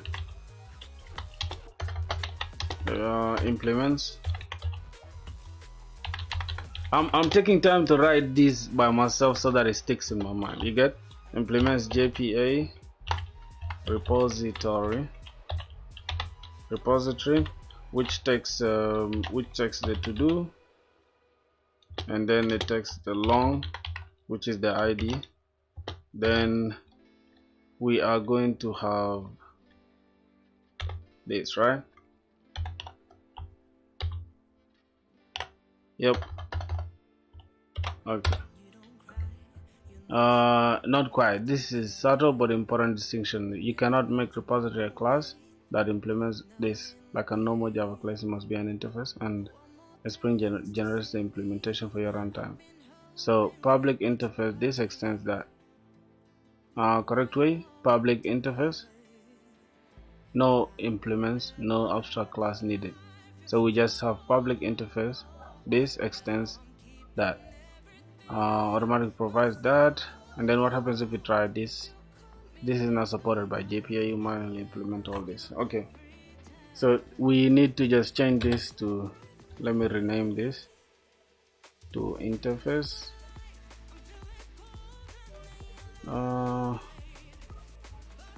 Let me just call this interface, and this is going to be the to-do repository. We already have this. Okay, let's go ahead and delete that.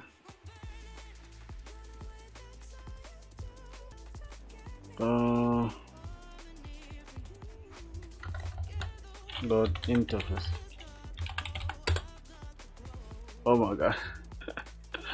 Let's delete that. So here I need to create the new Java class. Take this and then to do repository. Okay, so public interface to do repository extends JPA repository, which takes the to do and the text long. Okay, yep. So now that is correct. That is what I was looking for, actually. That's what I was looking for. All right, let's go back. Let's see what other issue are we facing. After that, we don't need any custom queries, which is good. So can we now try to create the other one? Let's go back to this to do. Where's the controller? Okay. Oh, we don't have the controller yet, so we need to create a controller one more time. Let's get a class. We call this to do controller. Okay, so to do controller, then we need to annotate this as a REST controller. Then we need to annotate this as well with a request mapping, and then we say, hey, every route should go to to-dos. I mean, this will be the route that we shall hit. Then we have to create a we need to create auto wired. I don't know what is auto wired. Okay, that's the next thing we need to find out. What is auto wired? What is auto wired? Auto wired, and why do we need it? Be precise. Okay, as it's explaining there, let's try to put private to do repository, and then it's going to be to do repository. After that, we need to create a constructor, public to do controller is going to take type to do repository, to do repository of type to do repository, and let's put this type. Finally, we need to return to do repository, return to do repository. All right, wait a minute, what's going on here? To return a value from a constructor. What? Oh my god. Oh, we need to instantiate this. Oh my god, what am I saying? This dot, bro, I'm super. This dot to do repository is equals to do repository. All right, after instantiating that in a constructor, then we need to go ahead and get mapping. Need to annotate that. Yeah, get mapping, we're just going to keep it without any parameters, and then we're going to have a public method called we're going to get a list of to-dos, then we're going to give it the default constructor, which is to-dos, then say get all to-dos. Then getting all to-dos, we need to return to do repository that we instantiated inside the constructor dot find all, and then I think that should do it. I don't know what's going on here. Oh, this can be final. All right, let's make it final. Good. I think that is okay now. Oh my god, damn, what a hustle with Java, bro. If this was Node.js, do you have your own startup? Yes, I do. If this was Node.js, I would have been done since, like in less than 2 minutes. I swear to God. Like I think yesterday I created my own auth from scratch, which is crazy. So auto-wired is Spring's way of injecting dependencies automatically into a class. Let's be extremely precise. All right, what it does tells Spring, find a bean of this type in the application context and assign it to this field. Constructor setter. Remove the need to manually instantiate objects with the new. Works only for Spring managed beans. Add components at service, at repository, at controller, or at bean. Where you can use at component, auto-wired, this injected automatically. But if I say auto-wired, that means it will just pick this, right? Injected automatically. Now constructor injection recommended. Okay, here optional in recent Spring versions. Okay, this is optional in the recent Spring versions. No problem. Do I have my own startup? I do, bruh. Setter injection at this. Okay, I think that is it. What we need to decover classes. Your classes don't create its own dependencies. Spring provides them. Centralized configuration. Spring manages the lifecycle of beans singleton by default. Easier testing. We can inject mocks in tests. Simplify wiring. Okay, that is good. What next now? Okay, after we created that, what next? Now we need to create the save. We're done with this. Is find all. This is find all records. Now how do we save records? I think it's here. Okay, in the dot save. So we save the record, which is going to be a post mapping, right? So how do we save? In JavaScript, it's something like const. Let's say const to do is equals to await Prisma, because I love to use Prisma. Prisma dot let's say to do dot create, and then we can have something like this. All right, we can have no, what did I use there? We can have something like that. Then we invoke this and we create things inside here. This is where now we're going to say, hey, here, grab the data that we have inside our stuff, and then pick the name, pick the title, and all that. So that means if I can try to understand from this, right, I feel like I can create this post mapping. So let me try to annotate this post mapping, and I need to create a public. So we're not returning anything, so by default it should be void, right? All right, so let me just try say void, and this is going to be create to do, right? So we're not creating anything.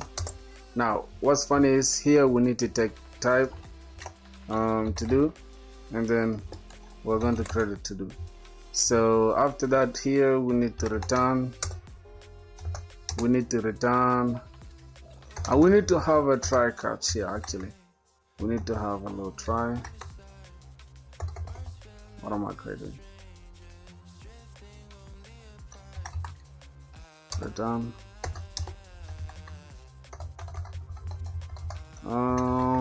We don't have any try catch here. Holy cow. Okay, how do we do the save now? Okay, let's now work on the save.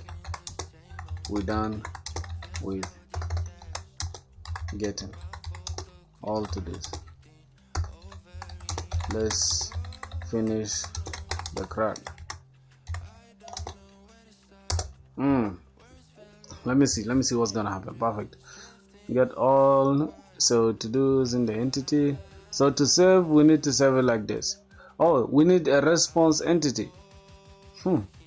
What is a response entity? I have no idea. So response entity takes type to do. So rather than using the list, because we have a list here, rather than using this list, we need to create this with a response entity. Okay, let's say response entity. It takes type to do, just like that. Now let me first understand what's going on here.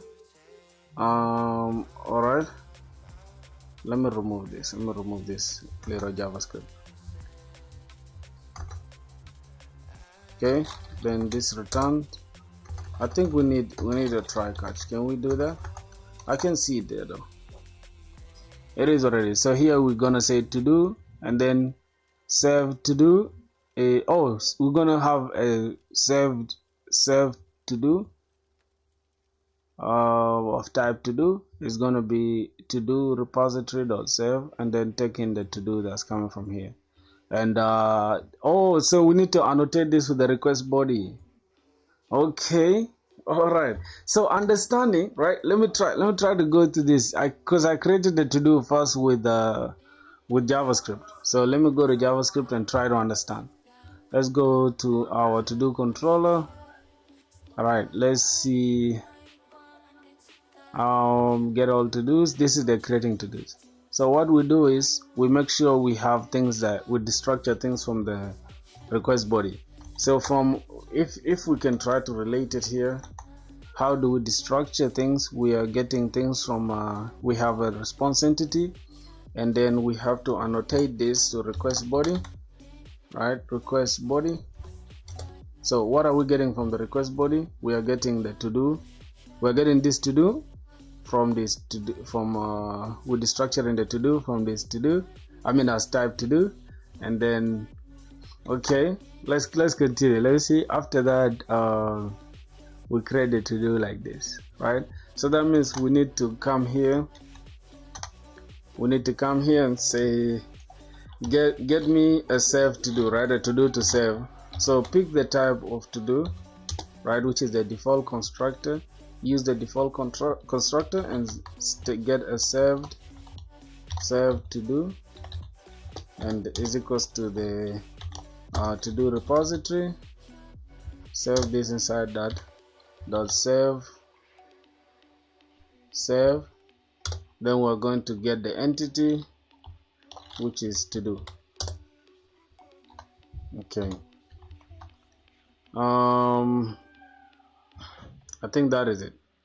Why do we have this? Why do we have a problem? Oh, then we need to return this. We need to return what we just created, right?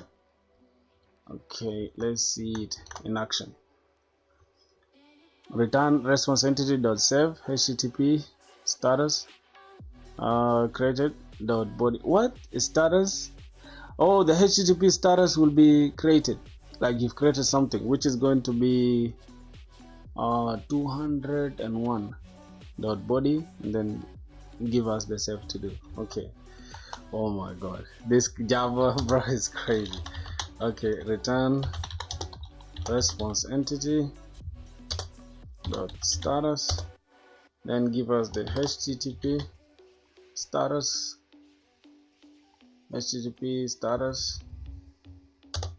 dot created. Okay, you created something, and then in the request body you also need to pass the save to do. Okay, all right, now we don't have any problem again. Cool.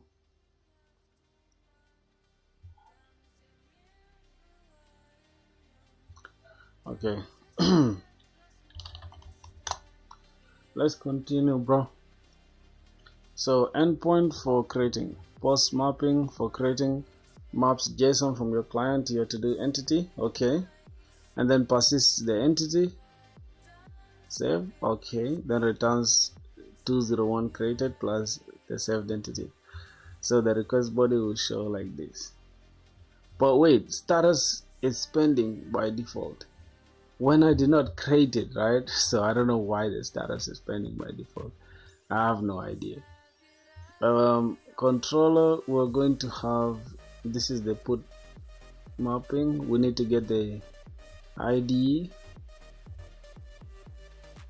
and then from there we need a response entity as well, where we need to get the path variable, we need to get the ID, then the request body will have the to do details, then to do existing to do is equals to repository.find by ID, or else throw a new runtime exception error. It will be to do not found with ID, then dot set title, say this. Okay, existing dot set description to do details, get that.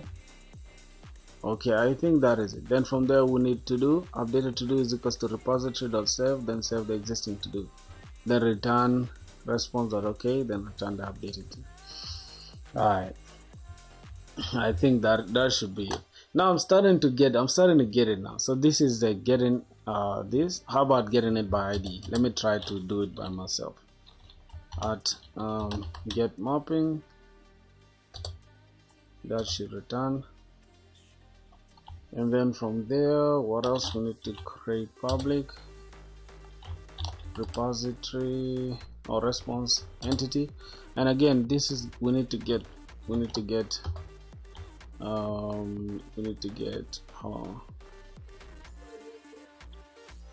yep, this, and then slash we need to get this as the ID. Okay, to get ID, and then response entity we are going to take type to do. We're going to say get to do by ID. Then here we're also going to annotate the path variable. We're going to take long, the ID of type long. Then we need to get return response entity. No, from here we need to say this is the ID that we are getting, right? So we need to say return repository to do repository dot find by ID, then pass the ID. Okay, find by ID, what's going on here? Also the error. or I need to make it optional. Okay, optional.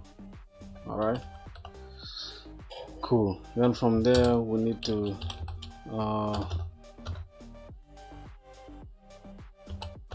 I think that is I think that is it.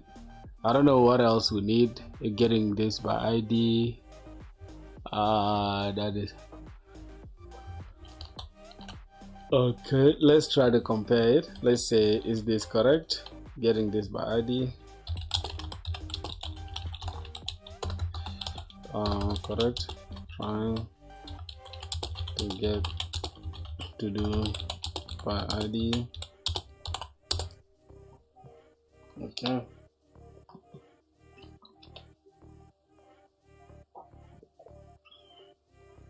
Option is meant for internal use, not to be serialized and sent as JSON response. Returning it directly will often produce JSON like empty, false, present, true, which is not what you want.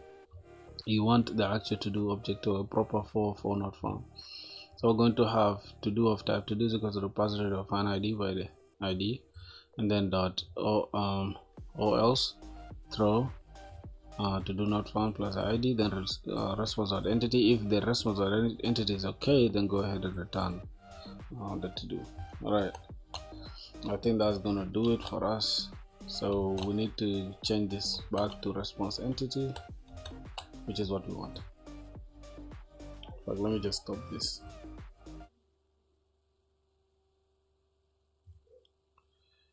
That's unnecessary. I'm just gonna delete that.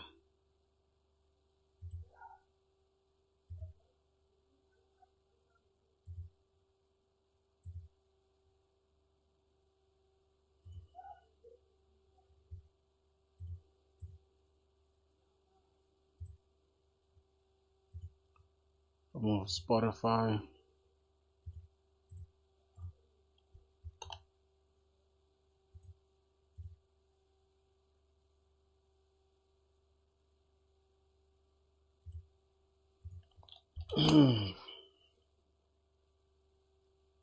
Okay, response entity. Then we're going to have this to do type to do is equal to do repository dot find by ID and pass ID.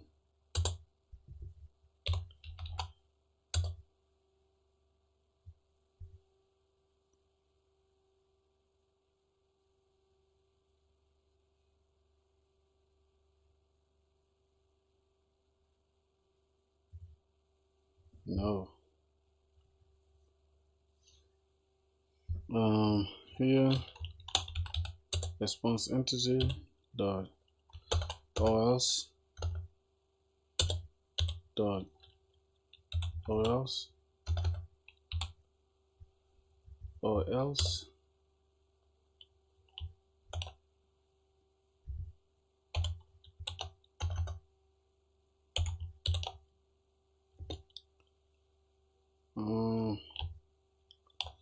else new else throw. What are we throwing? Else or else throw, and then we're gonna have new runtime exception. Okay, else throw new runtime exception. It's gonna be to do of ID to do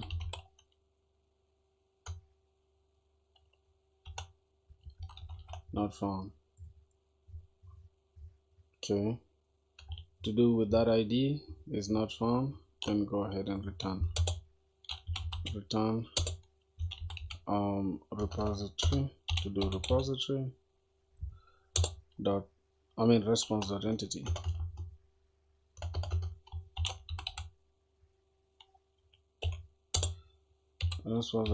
Response entity dot okay.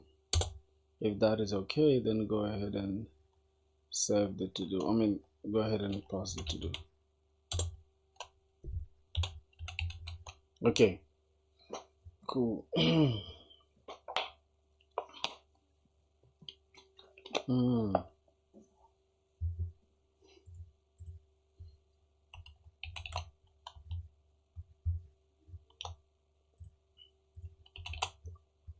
Okay, what else? What else?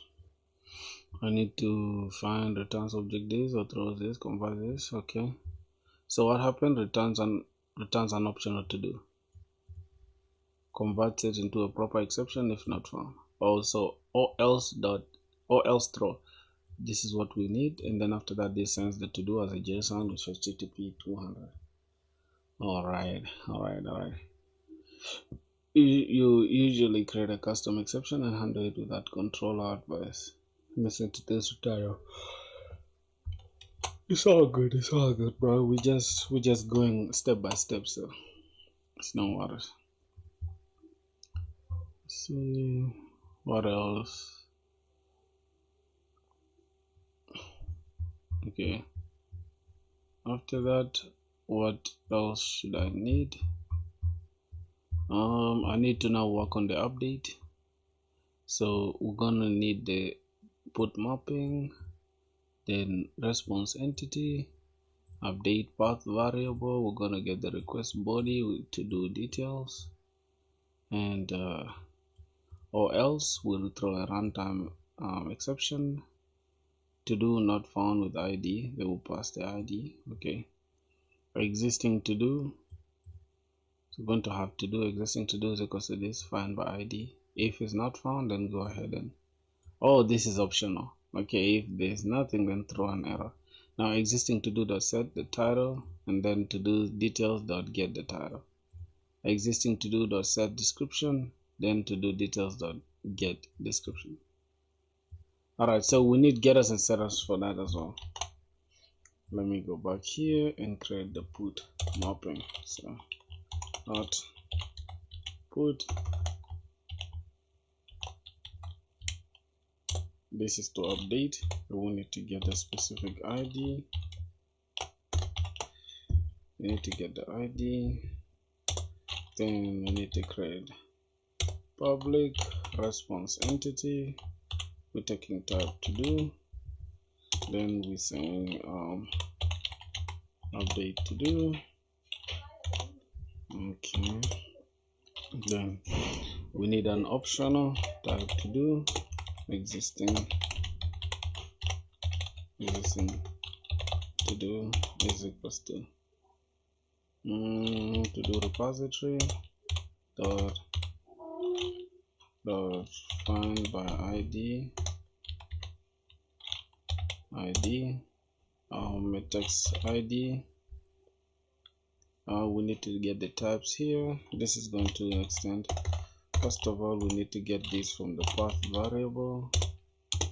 This is going to be to do. This is going to be long ID, and then we're going to have to do, and then to do, we're going to have to do details. To do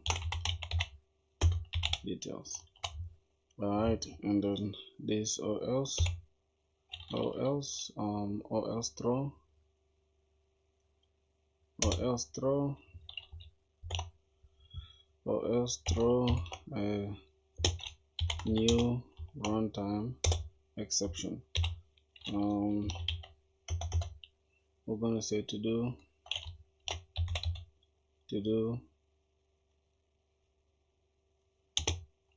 with ID is not found, so we can just break this down from here. Okay, then we can just return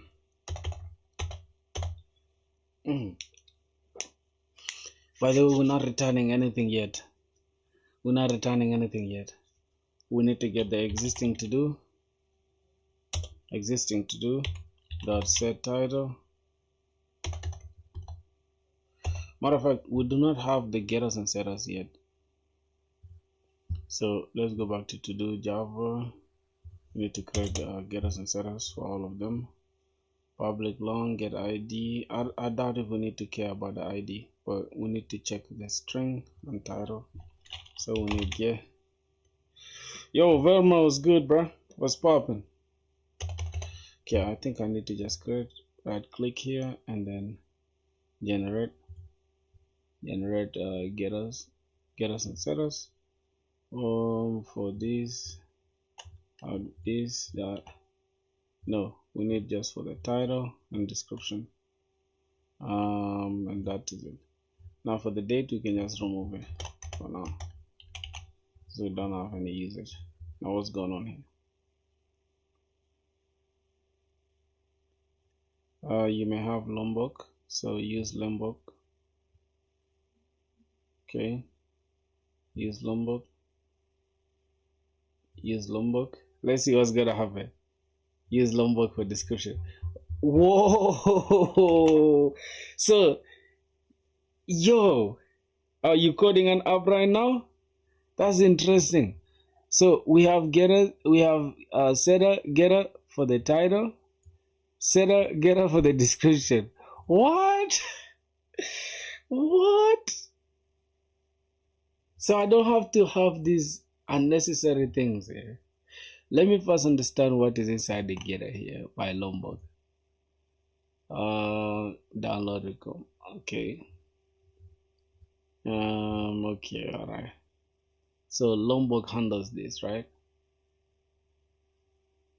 Does this. Okay, so we need to go back here and then existing this dot get title. Okay, dot set title. Dot set title. Set title. To do details. Dot get title. Okay. Now existing to do dot set description. Then that is it. And after it's all said and done, then we can finally return response entity dot okay. Then we need to return the to do repository dot save. Okay, to do repository dot save the existing to do. Alright, so that is it. Yo, check your subscribe account. Just subscribe from my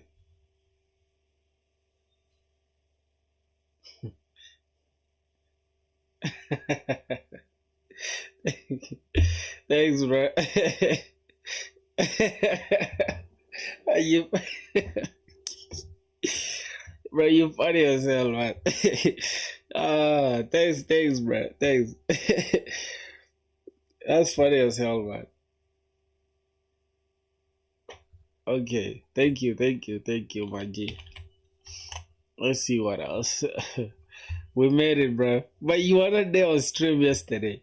We did it yesterday, but it's like some people just genuinely just unsubscribe, bro. Like for no reason, bro. I said it's all good at the end of the day. What's going on here? Okay, to do, we're gonna get the updated to do. Wait, where's the updated to do? Okay. So we can just keep this updated to do of this, save that, and then we just say return the updated to do. I think that's still gonna be, this one can be cool as well, but also we can say, hey, take the to do, and then we can have this as a updated to do is equals to do repository dot save, then go ahead and just get the existing to do, and then we need to just return this simple updated to do here, updated to do, and it's still gonna be correct. All right. So that is it. What else? We need to work on the delete one. So the delete controller is going to take response entity. We're going to take a string and a boolean, then delete to do, where we're going to only get the variable ID. So we get the existing to do dot find by ID. If it's not there, then we return, and then this we delete the existing to do, or else then we map through the response new hash map. Then we're going to get response dot put deleted, and then boolean dot true. Then we can return response entity dot okay. Then we return the response. Okay. So all right, let's go and just do that for the delete mapping. So this is going to be a delete mapping, not delete key, delete mapping, and we need an ID. We need a specific ID actually, and let's get the ID. Let's go here, and that is it here. Then we need a method public response entity. Here we can actually return void for now though. Like literally we can just return void. We don't want to return anything, so let's return void. We're gonna have delete to do. We're going to pass at path variable. Gonna need the long ID. Now here we're going to check first. We're going to check for the existing to do if it exists. So type to do, I'm gonna say existing to do is equals to we need to check the to do repository dot find by ID, then grab the ID. If that is not true, then go ahead and throw an error exception. Okay, then the exception we can have not like this, can have new runtime exception, and we're going to say to do with ID not found. All right, and then after that we need to say delete the existing repository. Okay, we can say to do existing, we can say deleted to do is equals to, I'm gonna learn Java too, man. As a person who already knows the language Python, do you think it will be hard for me? Anyways, how's Java for you? My Java is there, bro. Like it's just halfway. I'm not sure. Like you get, today I might enjoy it, tomorrow I hate it, bro. Like it's just I have no idea really, my G, for sure. Delete. Then we just pass in the existing to do.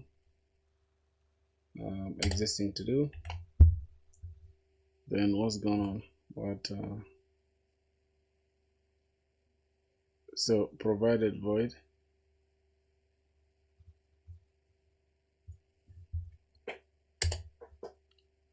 response. Wait, we provided void. Or we can just we need to map through the response, right? So existing to do, that is true, that's okay.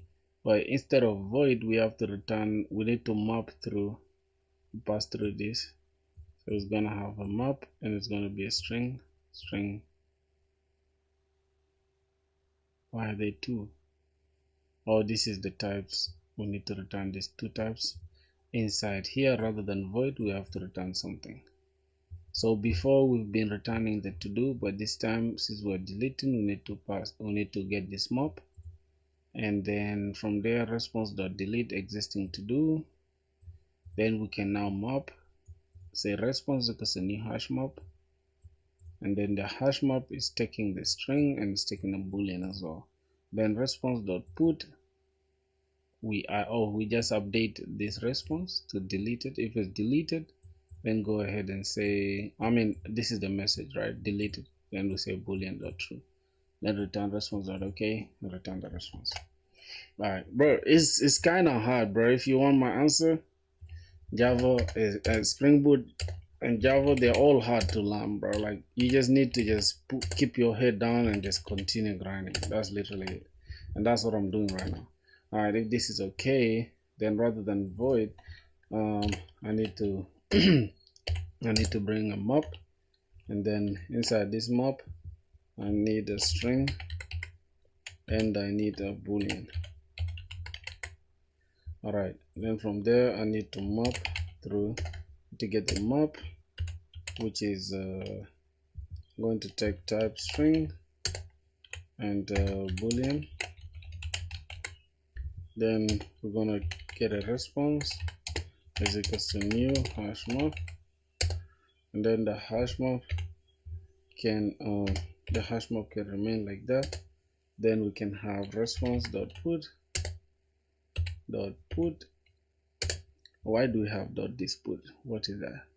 Associates the specific value, the specific key in this optional operation. If the map previously contained a mapping for the key, the alt key is replaced by the default. Okay. So the key is a key value pair, so deleted, right? If it's deleted, then go ahead and call this boolean dot true. Boolean dot true.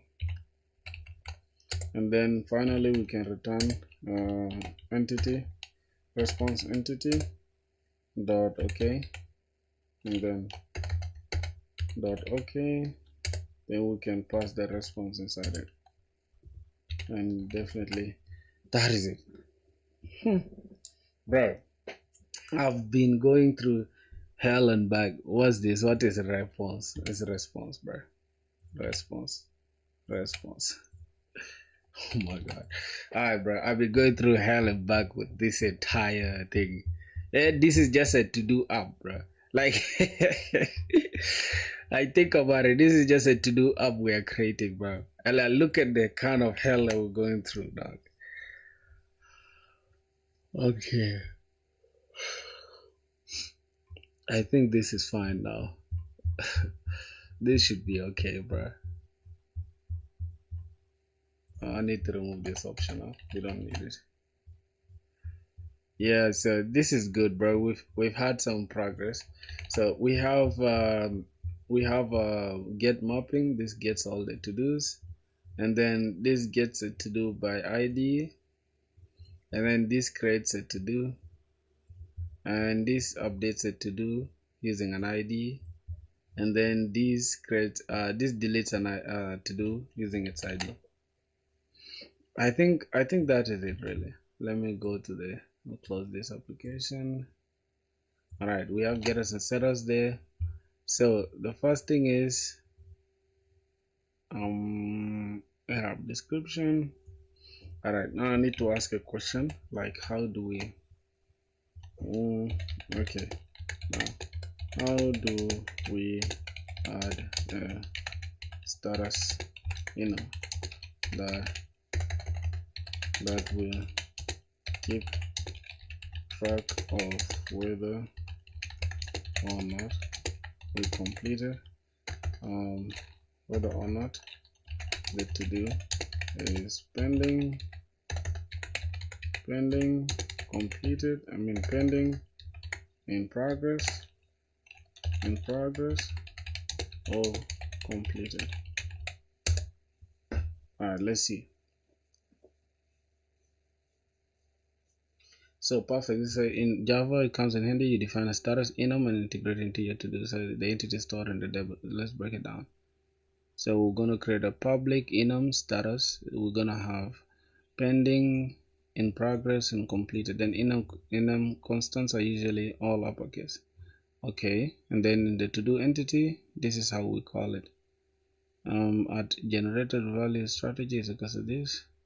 I don't have that, but it's okay. We have generated. This is enum dot string. So the status. Okay, fine. Let's try to do that. So we need to go here and create. We need to create an enum Java class enum, and it's gonna be called status. So here we can have pending, completed, no, pending, in progress, right? pending, in progress, or completed, and then we can just call it here. Just right below this we can have private status. Okay, do we really need to call it? I don't know, I have no idea, but let's call it here. Let's say enumerated, and then we're going to take this as enum type dot ordinal, no, dot string, right? Enum type is string. Okay, all right, that is the enum type. And then here we're going to need a generated value. We're going to have a strategy is equals to generated type is going to be an identity. All right, I think that is it. Then here we need getters and setters as well. Do we need getters and setters for it? I don't know. I'm using Lombok. Let's ask. I'm using Lombok for the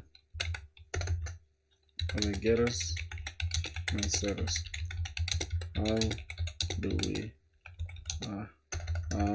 getters and setters? Do we need to add the enum and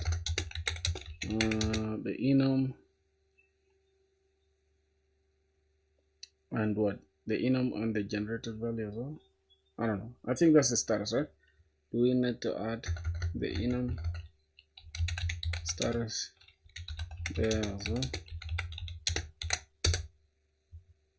Yes, if it's in Lombok, you should add getters and setters for status field as well. Otherwise, Lombok won't generate the getters and setters for it. You won't be able to easily access it or update the status from your code or JSON mapping. So this is okay. Add enumerated. So we need to create getter and setter for that. Getter and setter for this. Getters and setters for that. And then that is it. So this is this dot status. Okay, that should do it. Here we need to create getter, and we need to create a setter. Setter and getter. So that's it. Let's keep it like that.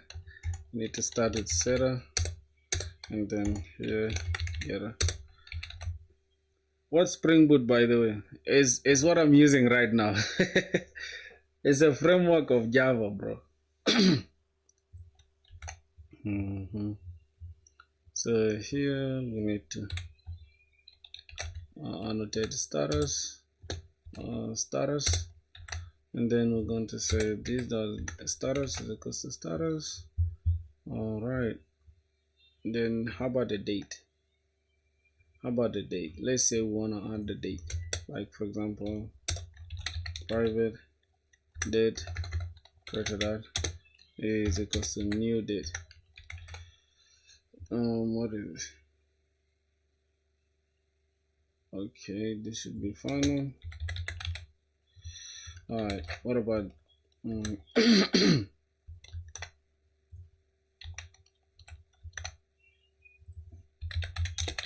what about one for date? Let's see. I see what you created a few points in number context. Current approach. Every time a new to-do object is created, it is automatically a problem. JPA might have issues with final fields because it needs to populate entities when loading from the table. Usually requires a no argument constructor and non-final fields to set values. So recommended way, we're gonna have getters.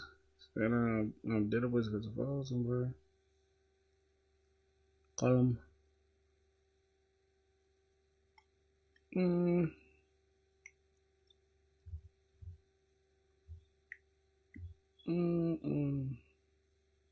Pre-persist. On create, we need to this or create that is equals a new date. So that is it.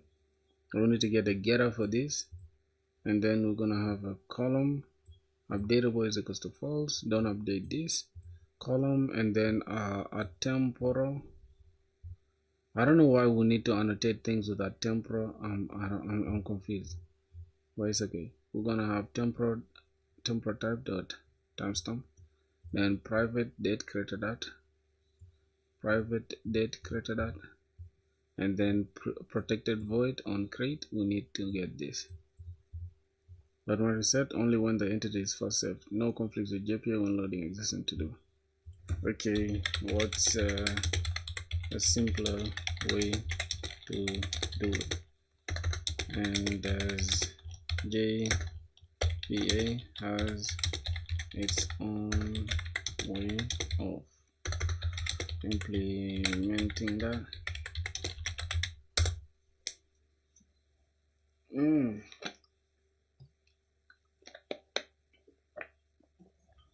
Clean away using auditing annotations. You don't need preprocess or manual and date. So in your main application class, we need to run this at enable JPA auditing. Okay, so update your to do entity to have at entity listeners. Then we're gonna have auditing entity listener dot class. That is it. Then we can have created at date, at column updatable should be false, at temporal type is timestamp, and then we're gonna have a getter, then private, and then last modified date, temporal this, and then getter we're gonna have updated at. Alright, then that should be it, right? So cool. Let's go back to this the main application. Here we need to put auditing,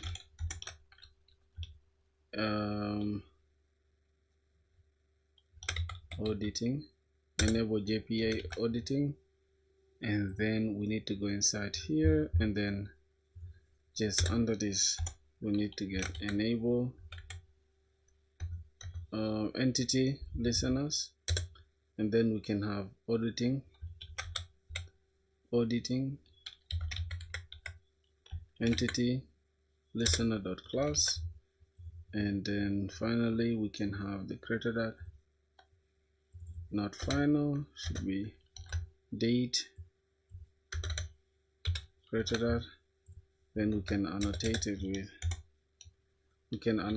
with created at, created date. Is it created date? Where is it? Yes, created date, and then updatable, that column updatable should be false. That is column. Okay, column, and then we're gonna have updatable should be false. That column should not be updatable, and then we're going to get getter for it, and despite the getter we're also gonna need temporal so that we can give it a timestamp. Okay, temporal, then we're gonna have temporal type dot timestamp. Alright, that is it, and then we can have this, copy this down. This is the created at, we're going to have the updated at. This is going to be updated at, this is going to be updated timestamp.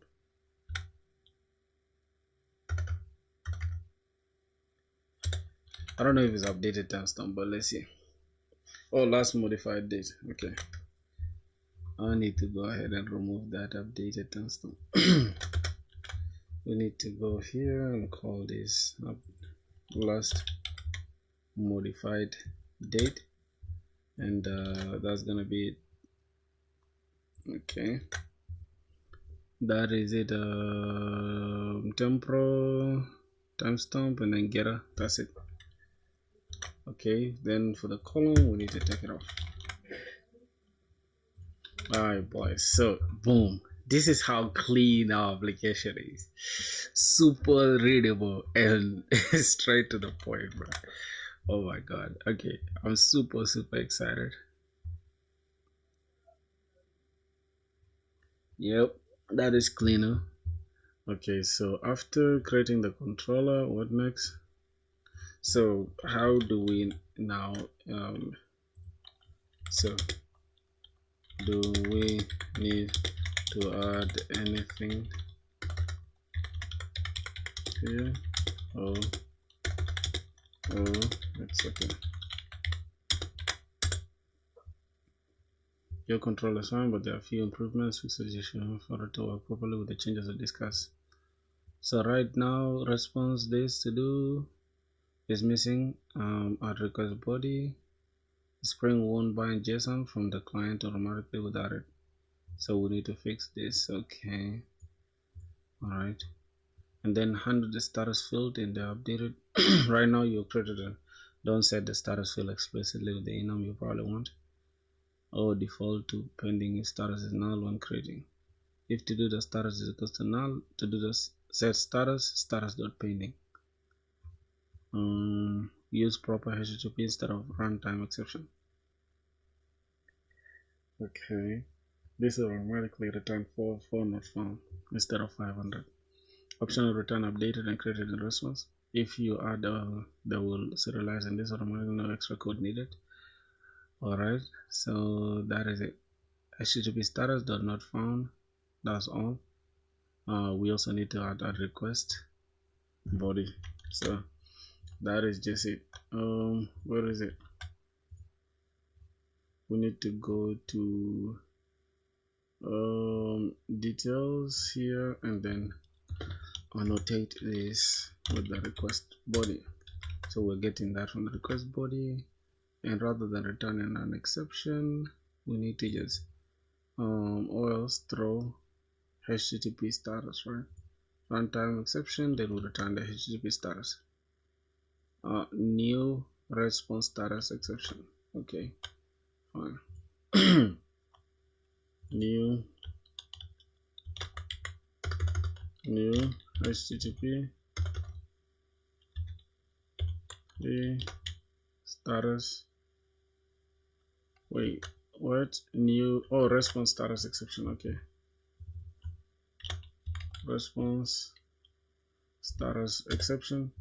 Then we return. We need to return HTTP dot status, right? So HTTP status dot not found. Okay, dot not found, and then we need to say with ID. Okay, now this is it.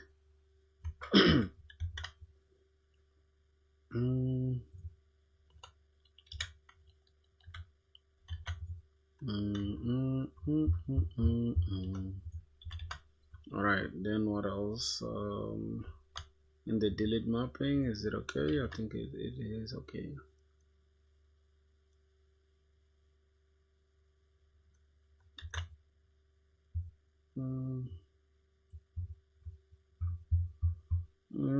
And then inside here, existing the set status, we need to add it.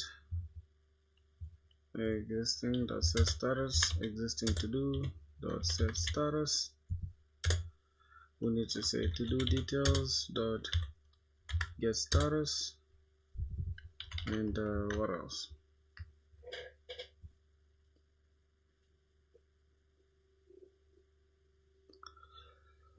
Oh, defaulted it. So if to do the get status is equal to null, depending. Alright, so we're going to have something like this. Let's see.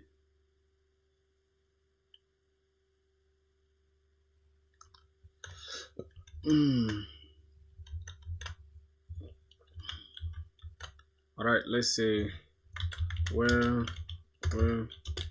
should we check for the pending status, and also what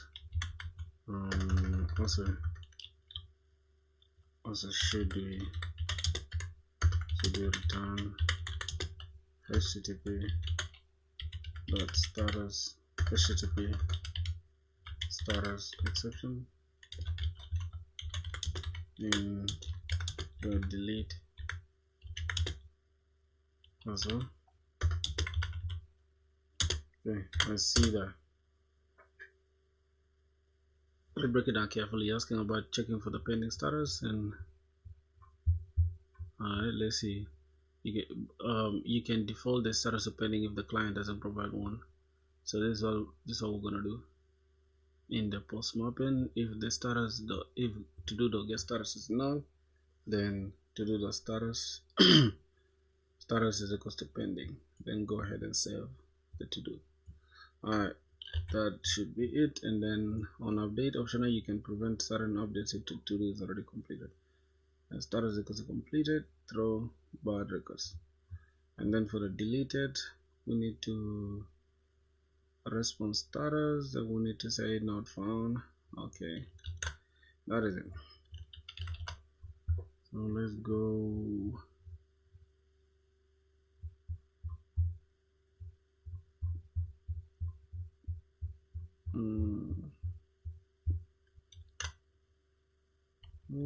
Okay, inside the create to do post mapping, we need to first check if to do dot get status is equals to get status is equals to null, then to do dot set status, it will be status dot pending. Then go ahead and put status response status http not found, and then go ahead and get that. All right.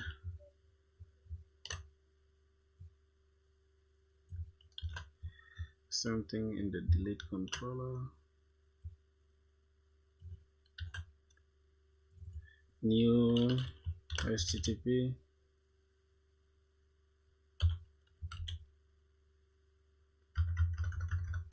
new response status exception.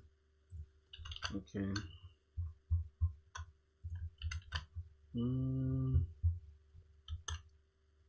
Let's see what else. Okay, then optional, you can prevent certain updates if the to do is already completed. So if existing to do the status is completed, then go ahead and stop this. All right, let's go inside the, where are we doing that? In the put, right? So in the put, alright, in the put we can have if the existing to do, should be here. If the existing to do the status is in progress. Oh, what do I have completed? This is not cancelled. I need to make this completed or done. Okay. Where you from, bro? I'm from South Sudan, my brother. How about you? Dot completed. Alright, that should do it. I'm from South Sudan, man. How about you, bro? Indus and Hari, and Hari. Alright, I think they should do it now. So how are we going to run this to make sure it's running in our database? I have no idea. Well, the Docker compose is running, but let me bring it down. Docker compose down. Okay. Oh my god. Okay, so that's the controller. This is our to do entity. This is where we write our models. Then in our application, this is our main application, this is our controller, this is our repository as an interface.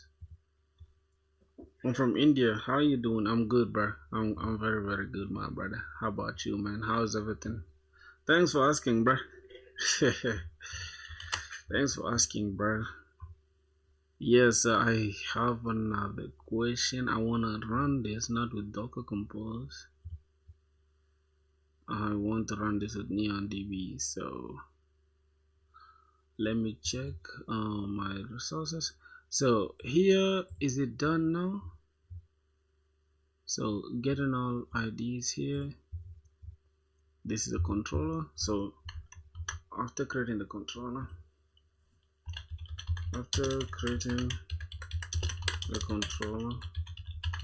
and the repository and the model should is our application now ready for me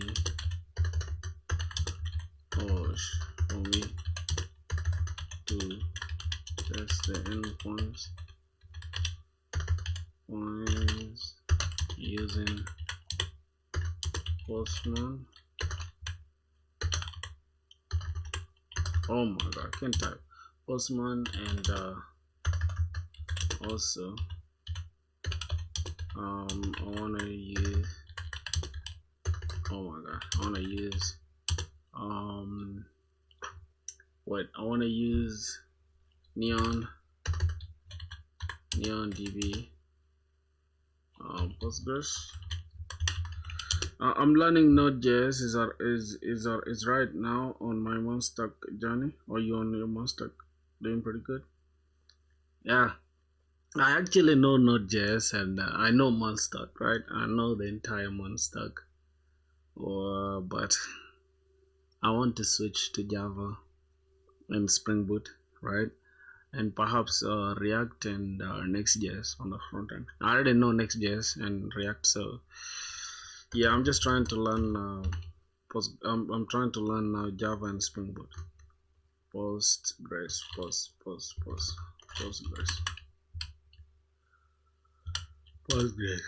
Where they provide a connection. String on there. Alright, so let's go back here.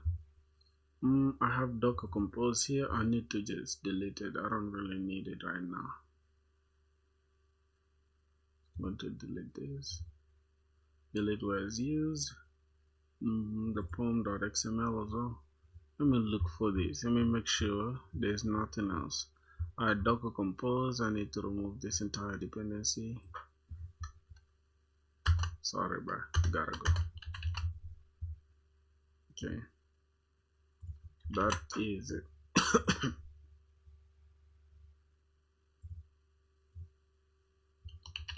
Alright, that should do it.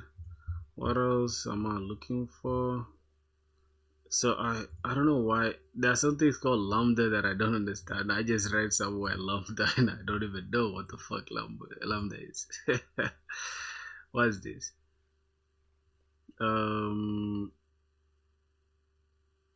You know Monstack, and why don't you go with GSAP animation or something cool? I think it's clearly my POV. What do you mean by that? Like Monstack and GSAP, how are they connected? GSAP is an animation library, almost like frame of motion. So it's just for the front end. I don't know if it has any connection with Monstack. For you to know Monstack, you don't need to know GSAP. I feel like for Monstack, if you know React, you know perhaps Next.js is now like the default React, way of using React. I think you're good to go, man. And if you know Node.js and Node.js and Express, you should be good to go. I actually have projects built with Node.js, and I'm pretty good at Node.js and Express. So yeah, I'm just switching to Java now. I see. Spring Boot uses the application.properties or YAML to connect to a database. Neon gives you a single connection string like this. But I really want to use application.yaml rather than having application properties. Spring Boot expects in the video properties URL, username, password, so you need to convert it. I need to convert this. How do I convert that? Postgres dependency, I already have that, I guess, if I'm not mistaken. Test the endpoints.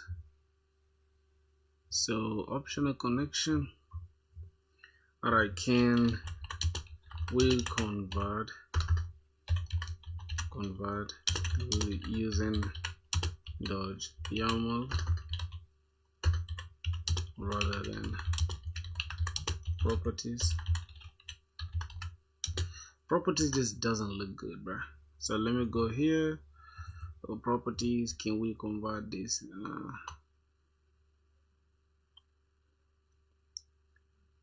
I don't think, you know what's here, it's for Docker Compose, but I don't want to use Docker Compose anymore for now. I'm just gonna say this is for Docker Compose, but I really don't wanna use Docker Compose anymore. Oh my god, just only neon DB. I think I answered you, brother. Here's how your configuration would look in application.yaml for Neon Postgres. No Docker Compose needed. Spring application name to do. Then we're gonna have data source, which is URL, this and that. But what the hell is this? I have no idea. Username, Neon, and then driver class, whatever. And yeah, I have no idea. Wait, which one looks cleaner, boys? Is it the properties? Because properties, it kind of looks very simplified. The spring.data source.username. I feel like for the properties is more simplified. I guess properties is more simplified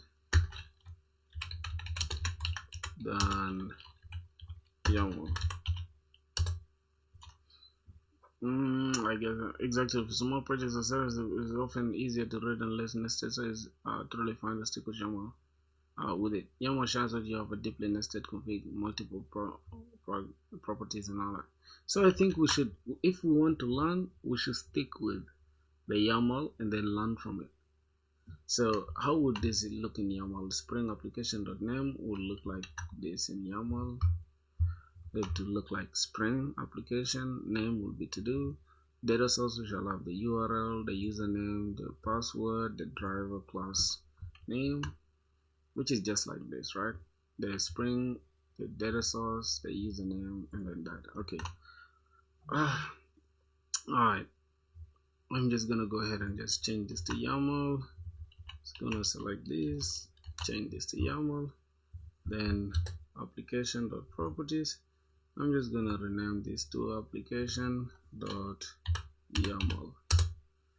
refactor. And what's going on? Yep, I think now we don't have any issues again. Okay, that should do it for us.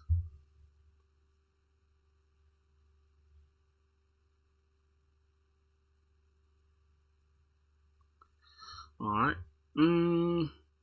Now the Neon DB. If we go to Neon DB, let me just see Neon. Let's go to Neon DB. Login.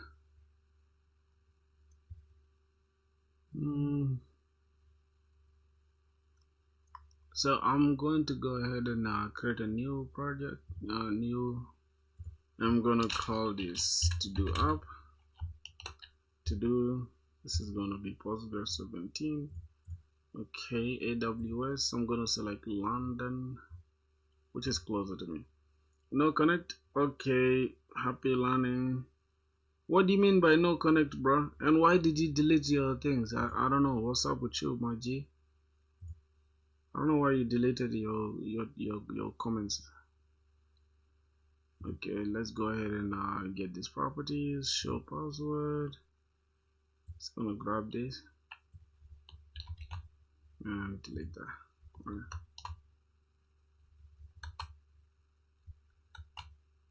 Oh yeah. So this is dropping this. Oh my god, this is insane. Okay, let's go here. Complete car. This is the string from Neon.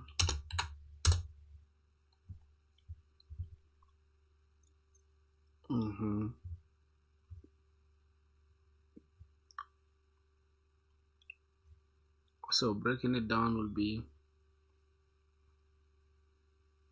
for the properties it will be as simple as that, right? Okay. Do you use LinkedIn? Yes, I use LinkedIn, brother. I use LinkedIn, bro.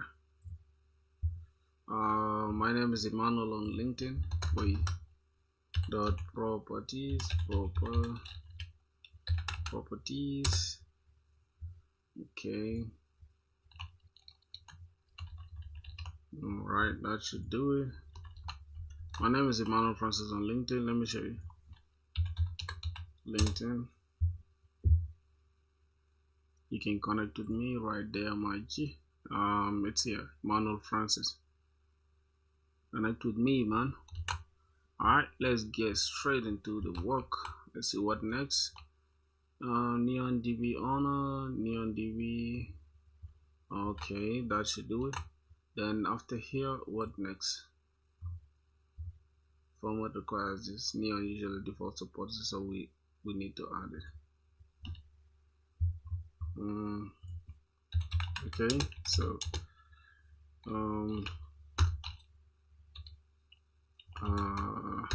so if we test now, will it work? Yes, if you place this whatever dependency, let me try to show this my dependencies. What's going on here? The controller. Okay, we need to test this in Postman / to-dos. We get this.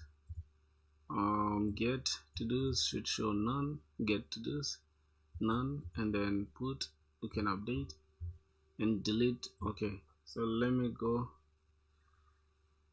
I think I showed you my LinkedIn, right, bro? Alright, let me go back here and then try to show my POM. Okay, this is my dependencies. Perfect, looks good for basic Spring Boot with this. If you notice, make sure everything runs smoothly. Java version 25. It's fine if you have JDK installed, but at the moment at least a long-term support. Lombok, you already have it. Make sure your ID has Lombok plugin, otherwise get errors won't be recognized. PostgreSQL, correct needed to connect the database. Optional, helps with hard reloading during development. Maven compiler plugin. Okay, good. So next step, paste the Neon DB I did. Ensure to do entities and this. Okay, open Postman and then we can now test the application. Alright, so I think that should be good. Let me show. Go ahead and test that. Let me go to this. I'm gonna run our application now. Hopefully Lombok requires enable process annotation has been enabled, or else is it now running? Okay, let's see. Application failed. Why did application fail? Oh my god. Okay, let's run it one more time. Oh my gosh, is it running or it has failed? I think we failed, right? Illegal, no Docker Compose file found. Damn. I removed the Docker Compose. I removed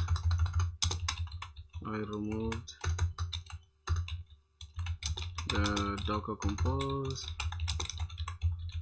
earlier, since we using Neon DB, so we don't need it. All right, let's see what happens. That's the error. Automatically includes SpringBoot Docker Compose. If they start things, you might use Docker Compose probably because of the SpringBoot DevTools. Even if you remove the Docker Compose file, the app is still trying to. So how to fix it? We need to Docker Compose enabled is option 2. Remove the entire Docker Compose dependency. I think I did remove it, right? Let me go to the properties. To this POM file, Docker Compose.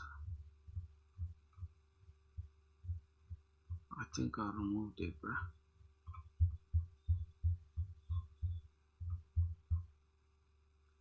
I've sent you a connect on LinkedIn. Alright, let me go connect with you, my brother.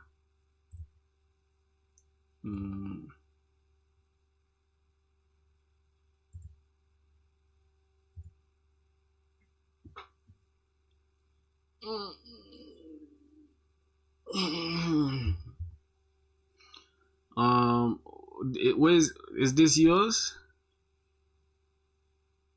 Is this yours?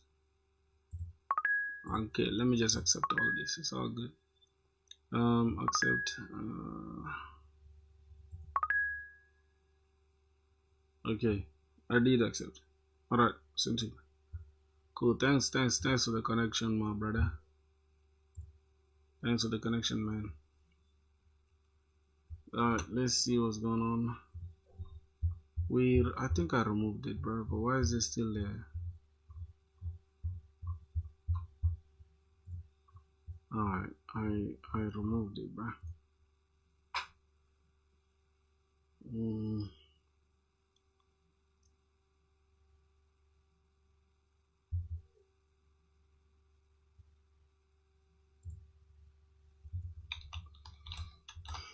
I removed it.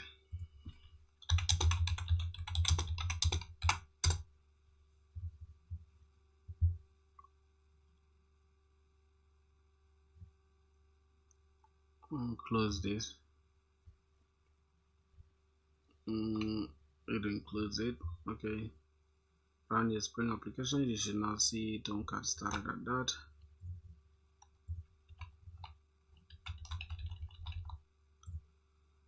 Okay. Let's run it one more time. Keeps failing, bro.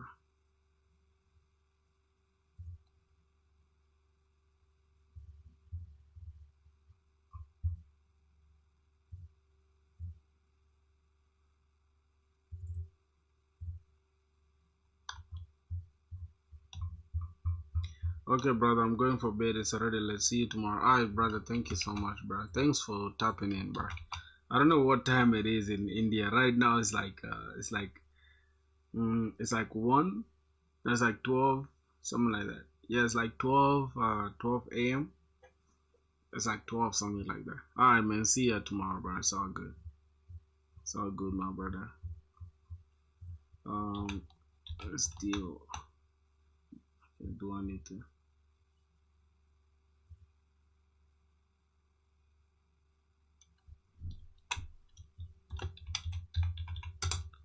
Okay, do I need to restart my entire application, or let's see what's happening when you remove the to remove this one? It depends on your current layout. Around that. Then reload. Reload, re-import after the SpringBoot will stop trying. Bro, I literally don't have any goddamn. What's wrong with AI, bro? Am I getting old? I cannot see anything like that. SpringBoot parent. Okay, that's the parent application. Data JPA, web, DevTools, Postgres, Lombok, starter test, plugin, Maven, Lombok, Maven plugin, Lombok. What else? I don't see any of that again. You know what I'm gonna do? Let me try to remove this entire thing and start it again. Hopefully this will fix it. Let me now go ahead and phone connect this in the IDE, connect to database. Download. Alright, so this is the neon test connection.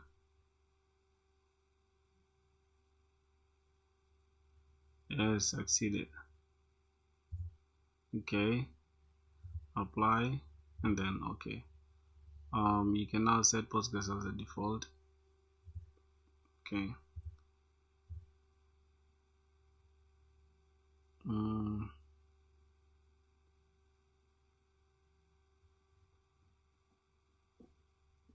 Okay, this is going to close, all of them close.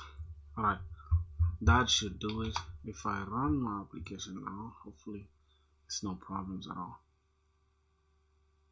Yes, no problems. So started application. So Tomcat started on 8080. Okay, now I need to open Postman.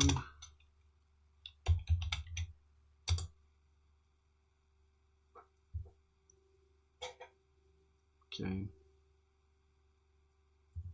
gonna go to get all to dos, base URL,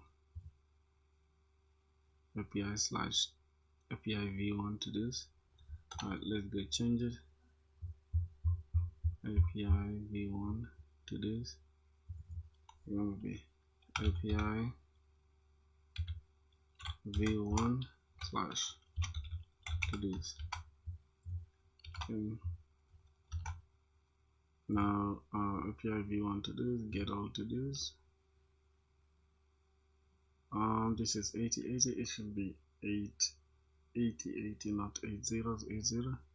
So I need to go to environment, base URL, change this to 8080. Alright, let's go back in the collections, get all to dos, send this.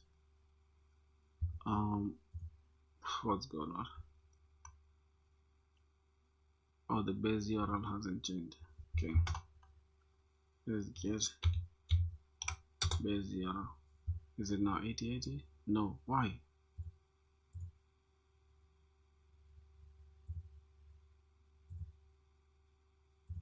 Share all. And okay, go back.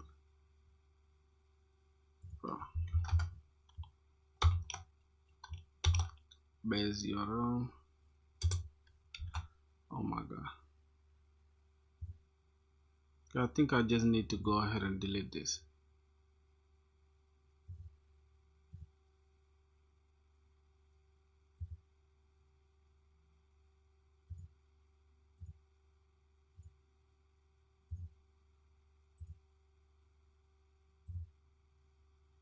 Alright, I'm just going to delete it, bro. So we're going to add a new one called base URL. HTTP localhost 8080 slash API slash v1 slash to dos. Changes automatically. Go ahead and share and go back here.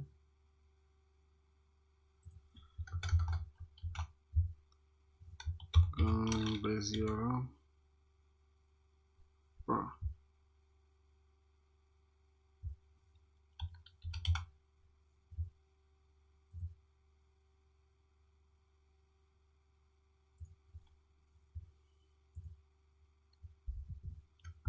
80. Okay, send now. Good. So it returns an empty. Okay, so it returns an empty array. Now let's go and create to do. Alright, let's go and create to do. So let me remove this. Let's see if by default it's going to do something like that. Gym. Okay, send this. Okay, status is pending by default. Then title, gym, description, leg day, created that and updated that. Alright. That is cool. If I go ahead and get all to do's, let's go back and send this. Boom. Yep, we have an array of objects. Now let's create another one, another to do one more time. Let's call this. Let's call this what, reading. I'm just gonna say animal farm,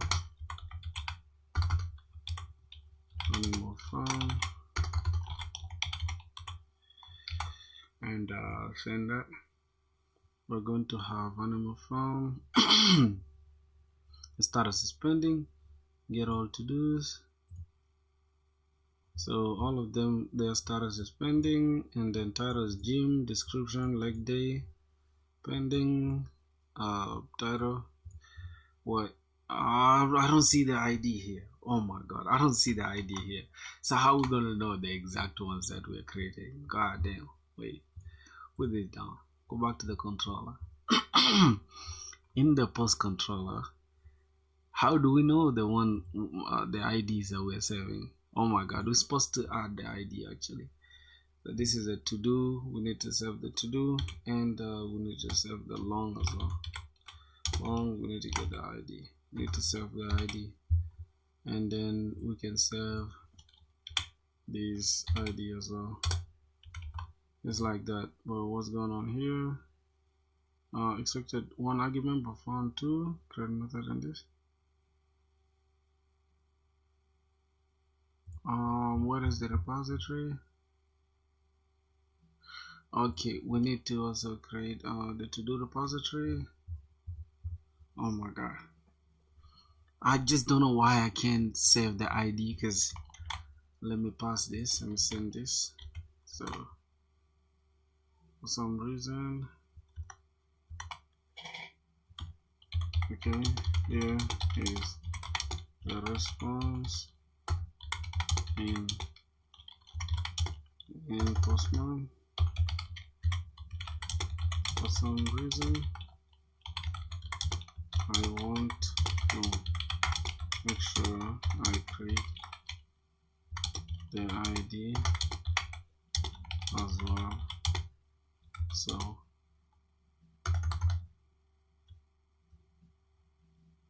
okay, let's get where's the response? Let's drop response there. Then this is our controller. This is the controller. Then let's go ahead and get the entity. This is the model.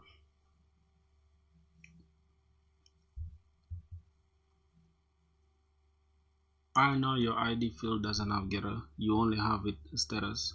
That means when the Jackson serializes this object to JSON, you create the method is wrong.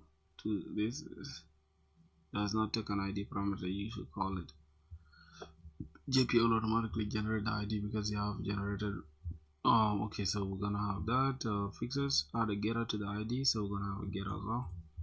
Private long ID, and then here we can have remove the ID from here.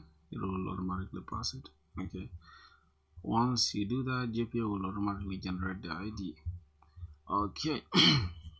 Okay, now what if I wanna use CUID like for Prisma How do we do that?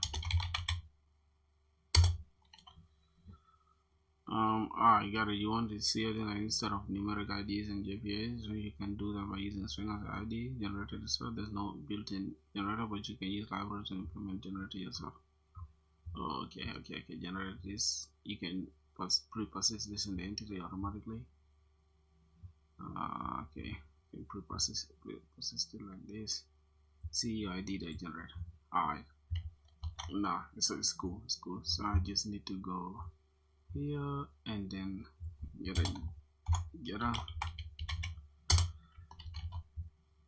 okay, we get off for that, and then we need to remove this, and we need to remove this as well. So by default, anything that we create will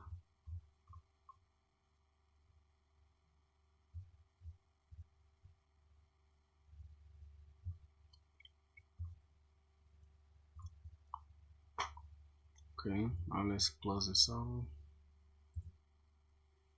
Let's start it again. Okay, let's go to postman. Undefined. What? Okay, it's running. Let's go and try it one more time. To-dos, let's get to-dos. Yep, 1 2, so automatically it added it. That's interesting. Let's create another to-do, and let's call this coding. Let's call this Java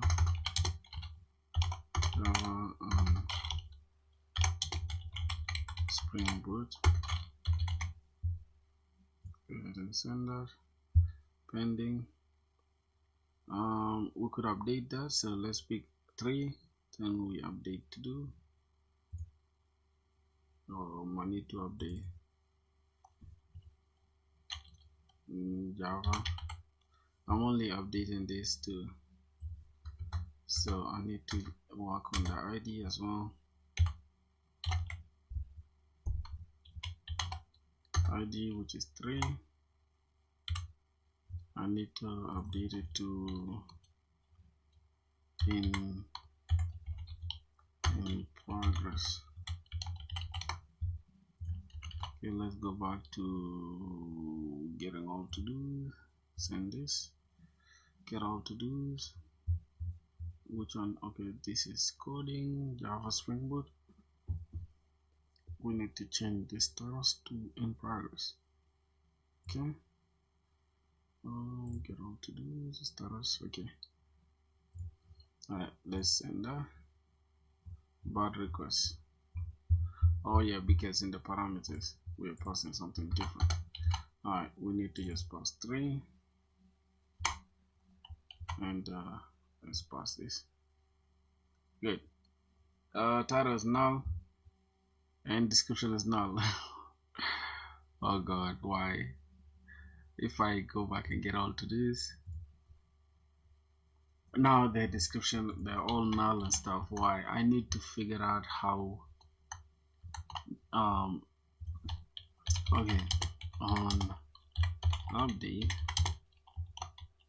I wanna be able to just update one entity and without the rest being null, despite me trying to leave them remain as they were before the update. Alright, what did I do here? I think I need to press that. Okay, and let me get the controller. Let me see what the error is.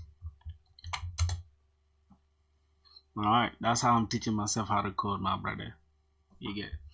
I see exactly what's happening right now. In your update to do method, you're overwriting all the fields from the to do details blindly. If the request leaves some fields null, those nulls get saved, which is why your title and description became null when you only wanted to update the status resolution. Only update fields that are null in the incoming request. Here's a fixed version of your updated today. So the request entity, request body, okay, update only if not null. So if to do that this is not null, then go ahead and update it. If it's not null, go ahead and update it.